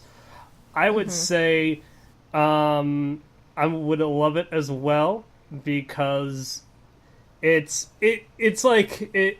I debated, do I like this or do I love this? And ultimately, it should be noted that we all watched this together, essentially, like from, well, hell, me, Cass, and Kemi watched it from episode, 17 to the end. So we watched essentially, and it definitely made the enjoyment of the show that much more, because we were able to poke fun at some stuff and like actually make commentary and like dissect some stuff out of it. So it made it much more fun to actually theorize and stuff like that. So worth your time, love it, recommend. It's on YouTube. Go for it. Good plug. Thank you for that. Unless you're in the UK. Oh, sad day. Motherfucker. Story of my life. This is what you get for not living in the best country. God. Just kidding. Please don't come here. Not now. Also joking. We had some things going for us and then some things not. And I'm going to call myself out on my bullshit right now. I purposely, with shows like this, keep trying to go last because it's just so hard for me sometimes to really say how I feel about something. Do you want to get the temperature of the room before you finally make your decision? Oh no, it has nothing to do. It's just like I get that extra like 5 minutes to really digest what I think. Because if you'll notice, I don't always go with what everybody else thinks. In some cases, I go the opposite direction. And that's not to say I'm going to go the opposite direction. I think that Utena, or Revolutionary Girl Utena, dances very, very over that thin line, or that very, very thin line of masterpiece. It definitely could try and fall over that line and definitely be a definite masterpiece. Let's see how many times I say definite. Definite. What I'm not definite about is how much I enjoy this show for what it is and how much I'm going to enjoy it when I rewatch it. Because my initial viewing, while I definitely enjoy it, and I'm going to say that I did love it, I feel like I'm going to grow to love this show way more over time. And I think that that's what people need to keep in mind when they try and watch this. Because I don't think that this is a show for many that you're going to immediately latch onto and love, because you need to figure out how comfortable you were with some things you just watched. And I'm still not sure how comfortable I am with it, and that's going to come from a second viewing, which hopefully when Cammie comes to visit with her pretty Blu-rays, maybe we could, enjoy going through it again. I will say that I was supposed to watch Revolutionary Girl Utena as a trade-off for her finishing Hunter x Hunter, but I don't feel gypped. So that's also good. That makes me happy. Cammie's like, yes. But it's definitely worth people's time. I did love it, but I think I will love it more later on. I think that's a really good point, honestly. I think that is the same thing even to be said. Like, when I first watched it, there was a lot that I was ambivalent on, but as time grew, the more that I appreciated it. So I think you actually bring up a really good point for, like, anybody that watches it. And that you're right. It's not, I don't think this show's easy to love right off the bat either. So. And there are some people, I'm sure, who immediately watched it and were like, oh my god, yes. But I'm definitely not one of those people. But at the same time, I do think I also need to keep in mind that I did watch Penguin Drum first. But I also have to keep in mind that doesn't mean that it came first. And a lot of the things that I loved about Penguin Drum are actually things that were initially presented in Utena. So those may be either refined or diluted ideas. And when I try and compare the two, it's going to be really interesting once I can watch both of them again. And one of the first things I said to a friend of mine once I finished this was, I need to go rewatch Penguin Drum. And I also probably should watch Yurikuma Arashi, but I mean, I've heard that it's not as good. But just so I can compare all of the things that I see, because I also do the same thing with Makoto Shinkai, for example, who is a completely different kind of director. But you do see tropes that come from specific directors, and they're either things you love or things you hate. And I've got to find my taste of Ikuhara that I love. So does that mean it gets a like it? It gets a love it. It gets a love it. But I feel like, but I'm saying it's not the strongest love it could be. I feel it's going to be a love it over time. I think that's a wise decision to make. It's like a fine wine. You have to give it time to breathe, and then it, like, you got to sip it, right? And then it ages, right? And then it gets even better, probably, with the more you get a taste for it. And there is a website called, it's otori.nu, I think, and it is literally just a compilation of essays people have written about Utena, just like a giant library of essays. So it's going to be a while before you get it 100%. I think I'm going to go, I'll go ahead and put the link to that also in the description. So people can check it out at their leisure. Community. Also, just brief before we go into spoiler room, like, that's another thing with Utena is that there's still raging fans for it today. I got to meet a lot of them when I did an Utena cosplay with my friend, and we found a cosplay group at SakuraCon, and, like, they were the coolest people, and we bonded over this show from the 90s that, like, we love, and we all love it for different reasons, so... That's pretty damn cool. We should get Suki to come to one of these anime conventions with us. What's an anime convention? I'm not like you people. Don't include me in your life of sin. First she wants me to cosplay, then she wants me to be around anime fans. Says the girl who literally I met through going to a convention with in like 2011. No, you met me through AMVs. Don't go lying. I met in person at the convention. That too, but I also got to see all of your lovely figures in your home. And now it's a monstrous mess. That's what I didn't mention when I was doing the introduction. I'm a monster. But yeah, if you don't want to be spoiled, get out. Bye. Bye. Oyasumi. Ciao. Alright.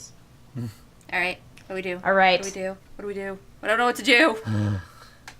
The ending of the show is In the fucking car, confusing. shirtless o'clock. Shirtless o'clock. Akio's wild ride. Oh my god, I just found the best way to make Dive better. Okay, so, we take the animators for Dive, and we make them watch a few select episodes from the Akio Otori saga, and be like, this is how shirtless men are supposed to be displayed.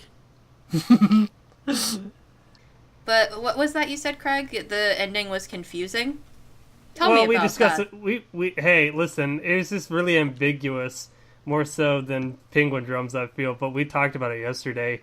Like, and that's what Suki said. He's not Ikuhara's like not one to explain the ending. It's supposed to be ambiguous for the community to like drop their own fan theories about. So it's like, what happened? Did everyone die? Did Anthe left? Okay, cool. So the fact that, like, I guess for me, the end note, like, not regardless, I was just happy that Anthe got to fucking roast her brother. Yep. And put her hair down, be in a cute fucking outfit, and then she leaves to go find her girlfriend. Yeah, she has like, a sun hat. One thing about the ending, did y'all notice that Choo-Choo was dressed like Akio the entire time because she loved Akio so much, and when Choo-Choo left, he left the Akio outfit? I actually didn't notice Suki. that. Because that's my Wait, favorite so- thing. Yeah, Ah, neither. Thank you. That Well- I've never noticed. Time to rewatch Utena again. Just finished it, but hold on, queuing up episode 1. Be right back. You needed a good cry We're gonna be- today. There's just a lot. There's a lot. But, I mean, I was happy that Anthe was free. Like, Yeah. that was a underlined thing. What is frustrating, and I also had a lot of issues with, is I'm like, okay, but where's Utena now? Like, what happened? Where would she be? I also, like, I got very confused by Anthe stabbing her. Same, honestly. Like, Yeah. that to me I'm- was very strange, especially because right before, I mean, it would be different if they didn't show the scene prior to that, but they did show the scene after Anthe tries to jump off the building, where they both come to terms with they were using each other, and that they both found solace in some way to be able to apologize.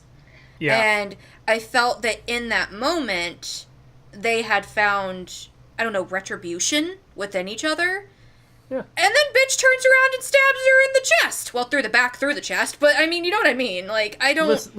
Listen, Akio told her to, and she's the Rose Bride. She commands... Well, no. I think up until at that point was when Anthe really started to, at least in her terms, act at least mildly on her own.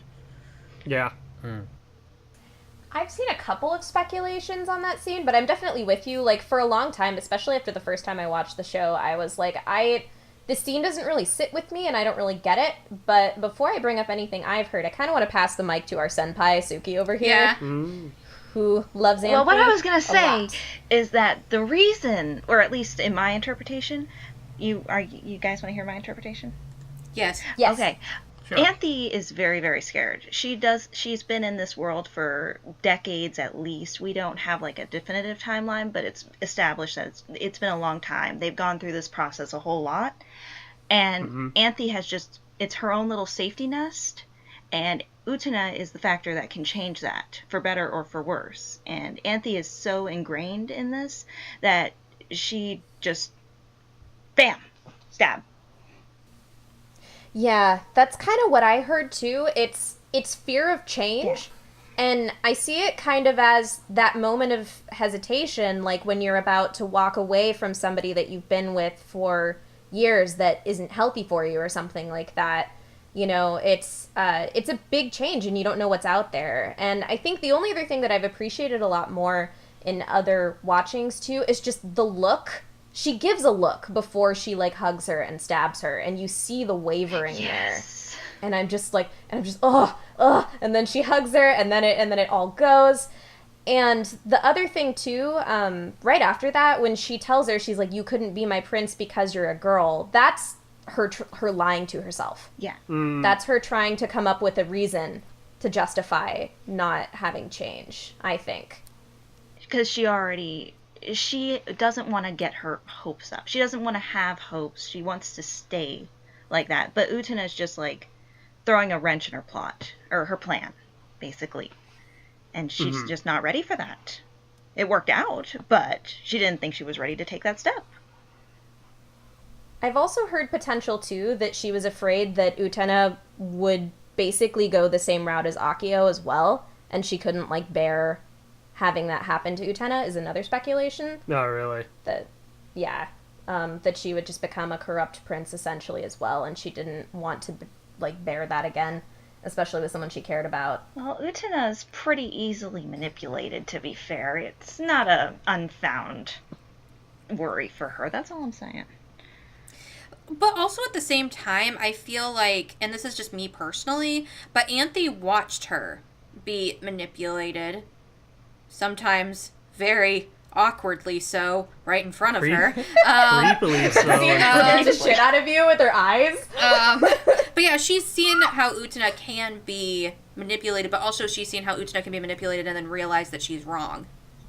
Well, also Right. Another thing is that Anthe, a lot of times, and even in those situations, is the manipulator. True. Yeah. It's like, Yeah. And so there you get more strength to Suki's ideal, because the thing is, it's like, if that's the case, then yeah, Anthe has been basically using Utena to her plays, and then at that moment it's just fear. And that would also, I think, explain why it also just seems kind of illogical, especially after we did get that scene between the two of them. I think one thing that also is very interesting to me also is that this whole Rose Bride thing in the first place is very hard for me to understand. Yeah. Like, what it is exactly that her role is, especially because there is the one freaking battle that Utena loses. The one time she loses and goes with Toga, like, she completely abandons Utena at that point. And doesn't seem to have a lot of faith in her. And that's one of the few times we actually get a monologue in Anthe's head when Utena re-challenges him. And she's just like, oh, this poor girl, she's just gonna lose. And then afterwards she realizes, and I guess now that I've seen the end of the anime, I kind of understand what that little flashback was. But then at that point I thought that she was starting to trust Utena. I don't know. I think she is. I think that it's also fear, though. Like, they can kind of be on the same coin, I guess. I suppose so. It's just like we've never seen her do anything that drastic until that point. Maybe that's why it's so jarring for me. Because even when she was manipulating Utena, it wasn't something that I actively noticed until it was pointed out to me. So I almost feel like the way that Anthe manipulates people is not in a way that is actually going to inherently hurt them, but she wants to be able to make it so that she gets what she wants in a specific way without causing anything too crazy. But then she stabs somebody in the back, literally. I don't know. Maybe that was just very jarring to me and seemed very out of character. But especially going back to what you said earlier when she almost jumped off a building and they confessed, it's just like, yo, we've been using each other to boost our own egos, especially Utena. So at that point it's just like, yo, dog, you stabbed me in the back. What the fuck? One thing is that you gotta kind of question the sincerity of the roof scene, because, cool fun fact, Anthe can't die. So she was literally just jumping off a roof for no reason. I mean, it can either be interpreted as another step to manipulate Utena, or her first, like, move to kind of make her own will. And I kind of flippy-flop on it, because, honestly, neither really makes sense. Nothing makes sense with her. yeah, and maybe that's one of the reasons why Anthe, as a character, just both I love and also infuriates me because I just don't get her. Yeah, a lot of people actually tend to have that issue. Yeah, there's no right or wrong. And on the one hand, that makes me love her because to me it makes her more human. Ironically, than most of the cast, because let's be honest here, sometimes we make decisions just because. And some people, you do things just because you want to do them, or due to trauma, which she definitely has. More trauma than some of us would ever deal with.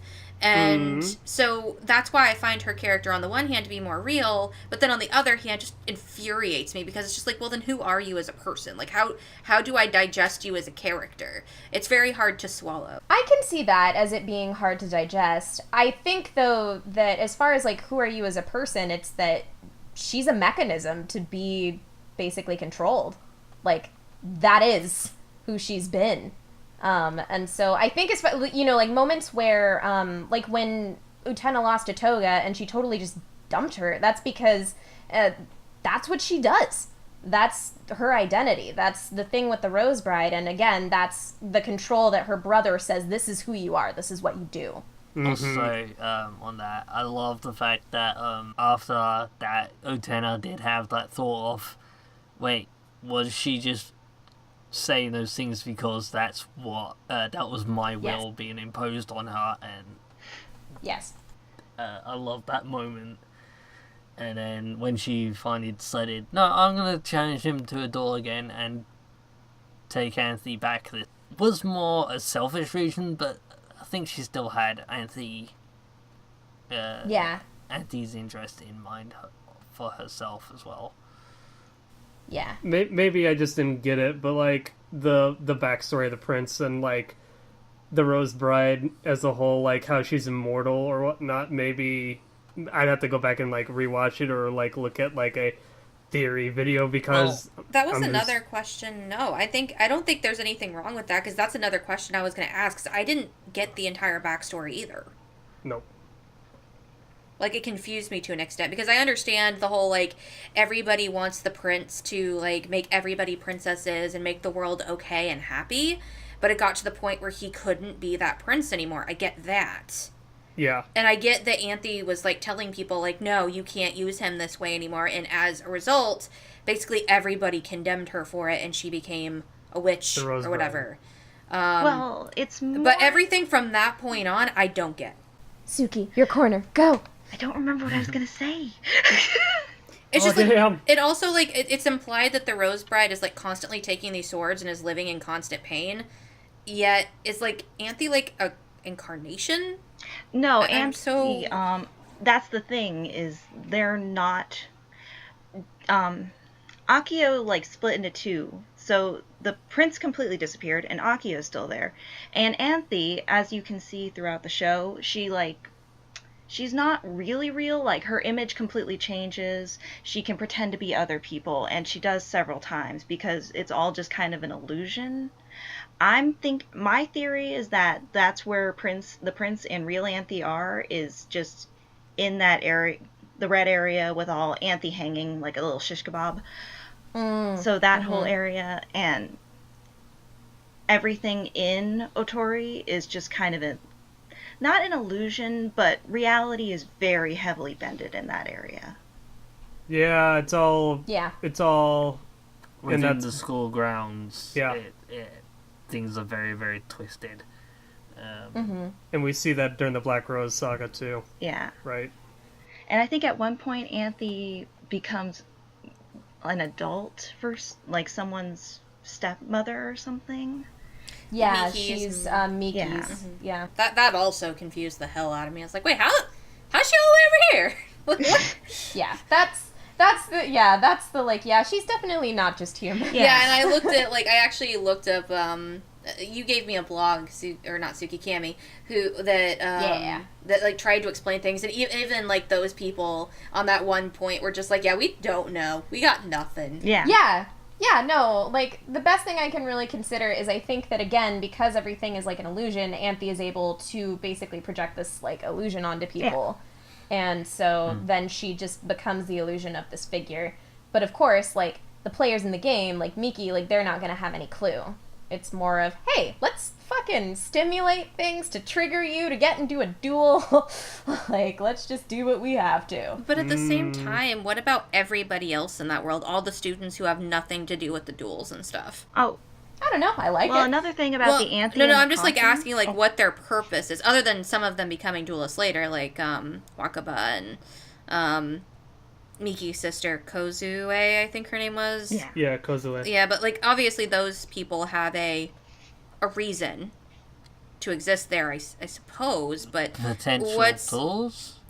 But at the same time, are those like actually real people, or are they just part of the, like, are they also just part of the backdrop? So see, to me, I think that the Academy, and Suki has more of that it's like a fictional world, which I can also see, but I see it as a place where a lot of teenagers land, and they're stuck in a mindset or something that is keeping them there. So they're in that place Neverland. of being in puberty and can't really grow up, and are like, it's kind of just like a weird like puberty purgatory sort of thing. Yeah. So I think that they are real people, but while they're there in Otori, like that's why Anthe left at the end, because she was able to kind of grow up and kind of embrace reality, and everyone else is still kind of stuck.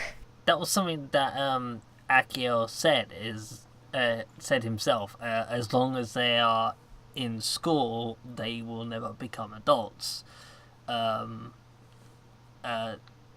I thought he just meant that, like, well, you can't be an adult while you're still attending school, but I think he actually meant that literally when it came to that school. As long as you are on the grounds of that school, you can, you need to mature to leave, but the students there are actively trapped as children at the school. And maybe that's actually me also projecting in the movie, because the movie pushes a lot of that as well. Oh, spoiler. Yeah, so, you know, there's arguments to be made, but I guess that's how I see it, or, like, I guess even if not, I guess that logic point doesn't really, like, concern me, I guess. I don't know. I'm easy to please. Just give me good characters. I was kind of playing with that idea in my head, and I haven't seen the movie, so when you started putting it into words, I was like, no, yeah, that makes sense to me. That is actually kind of what I was thinking in the first place. I like how this that is kind of how I was the thought process about the Black Rose arc and how that fits into everything, especially with the whole building being there and then being ruins and then no one remembering it at all. Yeah, even though they were all just right fucking there in the building not too long ago. It's all an illusion, man. Black Rose arc, man. Well, it's all Black Rose arc. I actually have the most important question that everybody forgot to ask. Oh? So who's the characters you hate the most, Cammy? Shiori. Fucking hate her. Fuck that bitch. Yeah, Oh, yeah. I Fair hate enough. Shiori too, to be fair. She's the only character I really hated. You said you had two. Oh, well, I mean, I appreciate him for reasons, but I mean, Akio's a dirtbag. Oh, yeah. Like, Yeah. Oh, yeah. But I think he's a necessary evil, you know? Like, he has value to the story. I just fucking hate Shiori. Like, I could just do without her. Shiori's kind of the worst person ever. Yeah. I would Yeah. I would say it, like, at first I would say like Seonji and Toga were like garbage tier, but they kind of redeemed them. Like they got better? Question mark. They went from garbage tier, like ew, garbage tier, to garbage tier. And They're then, trash princes. They are trash princes. and then not and to be then mistaken with Onion Nanami Prince. was. Oh, Yeah. yes. Oh, No, God. Onion Prince is great. He's literally so great, even the world looked at him and said, yeah, you're too good for this, which makes me wonder why he's there. Just let the kid graduate. Get him out of there. Here's a conspiracy theory. What happens if they graduate? Do they stay in the illusion? Do they ever graduate? Do they leave the academy and then they become adults? I think that's That's what I think. I think that's the yeah. interpretation, yes, is that Yeah. once you become okay with yourself and who you are as a person, you leave the academy and become yourself? Well, yeah, you enter adulthood and you enter reality, supposedly. At least that's what I think. Again, so much interpretation. Dun, In dun, this show. dun. Especially in the ending. Uh, I also, but the black... I also go like ahead, the Drink. theory that it was on one of the blog posts that Cami linked again on Tumblr, that the reason why Utena vanished in the last episode is because she left the school, and therefore it was that last episode was from Akio's perspective at that point, and Oh yeah, why he couldn't... He basically said she had she did no revolution, and then Anthe said she did, you just didn't see it. Yeah. Same with that one guy from the Black Rose saga. He already left the school at that point. My question on that, though, is that, like, what was the point of her taking all of those swords? To free Anthe from it, because Anthe... Well, not necessarily to free, because I think Suki also brought this up, but Suki, actually, would you take over, please? What am I answering? Which part? Basically, I was more asking about the part towards, like, the last time we ever see Utena on screen, period. Yeah. She's literally about to be impaled by, like, a ton of swords, which, like Cammy said, like, she's taking on Anthe's burden, I suppose, but at the same time, it makes me wonder, like, did she disappeared, but does that also reflect who she is if we're going off the interpretation that, you know, there are real people attached to these people who are in this fictional world or this illusionary world or fairy tale world or whatever. Does that affect... But then again, they have that, like, thing at the end where they, like, apparently supposedly meet up again. I don't know. I don't understand Utena's fate by the end of the show. Like, I don't know if she's, like, dead or... Like, and if not, then who takes on that hatred, apparently, that everybody has for the Rose Bride? Well, I mean, Akio could take it if he would man up. I'd be a fan of that. But at the same time, that's never shown to us. He's perfectly fine, and he's chilling in his office room about ready to set up another game. So obviously, he's not the one taking the burden. No, but she is no longer. Then who is? But if she's not, then what was the point in Utena getting hit by all the sword? Wrong place, wrong time. No, if you notice, Akio is, like, super worried when that happens that he is going to get hit by it. Because if you notice, that's the one time he shows real panic, is when the swords change direction. Because he thinks they're going to go for him. But I'm guessing they go for Utena because she has more nobility? I got no clue on that part. Good guess. Yep. But, I mean, that entire fight, because... we get told different things all throughout it, and it's like, maybe this is happening in an upstairs room, maybe it's happening on a magic flying pedestal. Who knows? Who knows what's Maybe real? it's not happening at all! Now, that would be a very good guess, because... It's possible. Yeah. But... there's just some things that don't really have answers. All we can do is just kind of... maybe? Theorize. Give a maybe? I sort of thing. I like the fact that this is kind of like the spoiler room, but it's really more just like, so here's our interpretation. What are the theories? But there are theories on spoilers. Yeah. Yeah. I mean, These it's... I guess theories for... we I guess can for... discuss without spoiling big plot points that happen towards the end. I guess for me, it's kind of like... And to be fair... As I said before, End of Evangelion delivered on a lot of the things that were so what the fuck in the last 2 episodes of Evangelion, where the Adolescence of Utena does not give you that. But I think that it's just, there are some leaps in logic that, to me, I guess I can forgive because I like the overall ending moral. That's kind of where I was with the end of Evangelion episode 25, 26, I suck. The last episode of Evangelion, and kind of for me, I guess, in the last episode of Utena as well. Mm-hmm. But, you know, that's to each their own, pretty much. The journey. And I don't know how the manga ends, do you?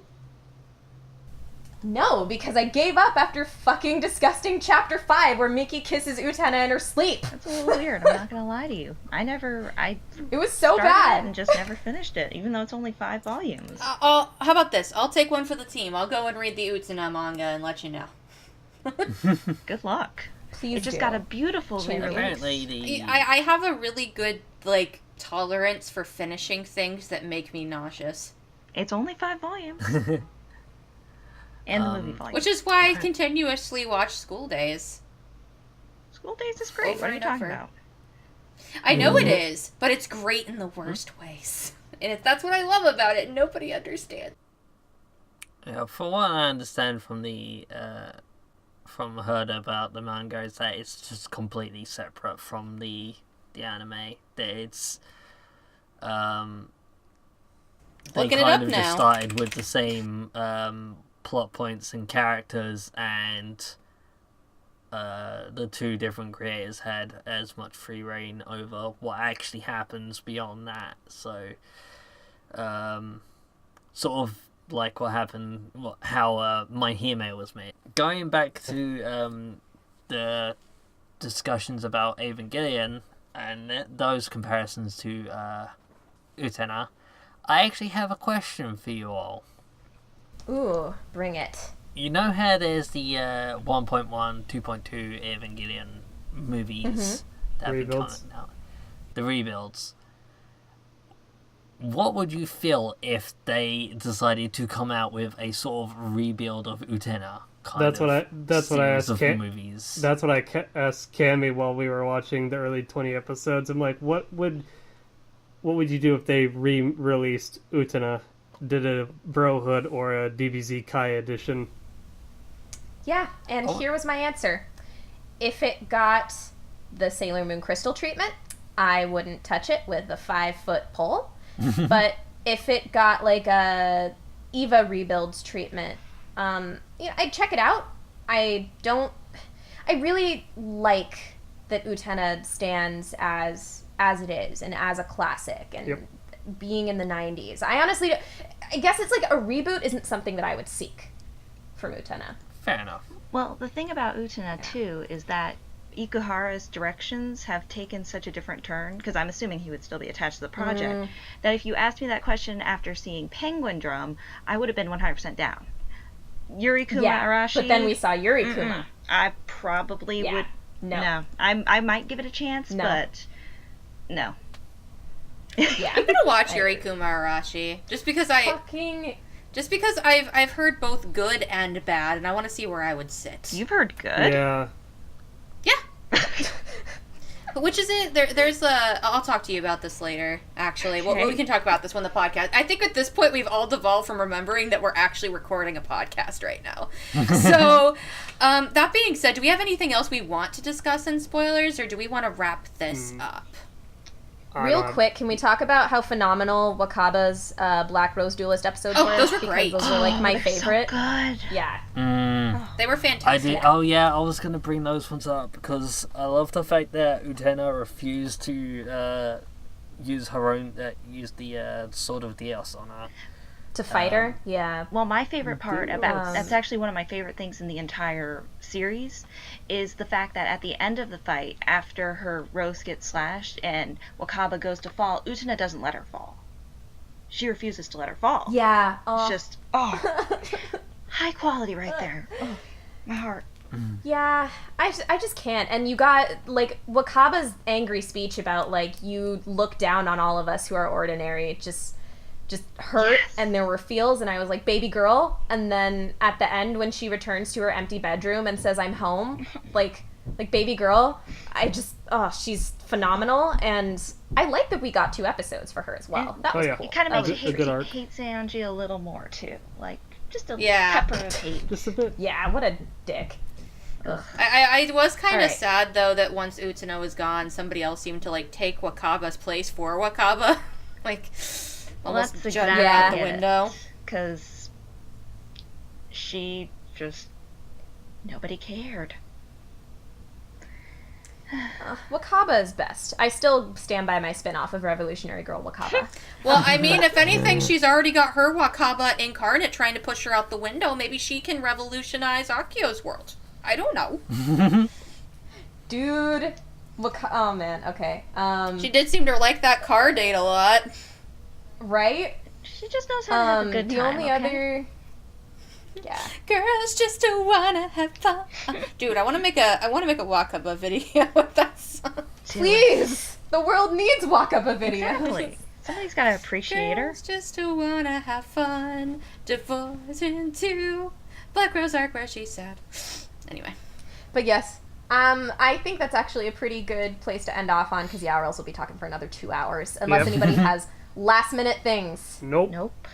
Anything from you, Suki Senpai? Suki! I'm good. I think that I love it. That's all. I think we love you. Don't lie to me. Alright. That being said, good night, everybody. Welcome. Thank you for tuning in to us. We hope we'll catch you next time. Oyasumi. Bye. Oyasumi, oyasumi, oyasumi, oyasumi, oyasumi, Good oyasumi, night. baby.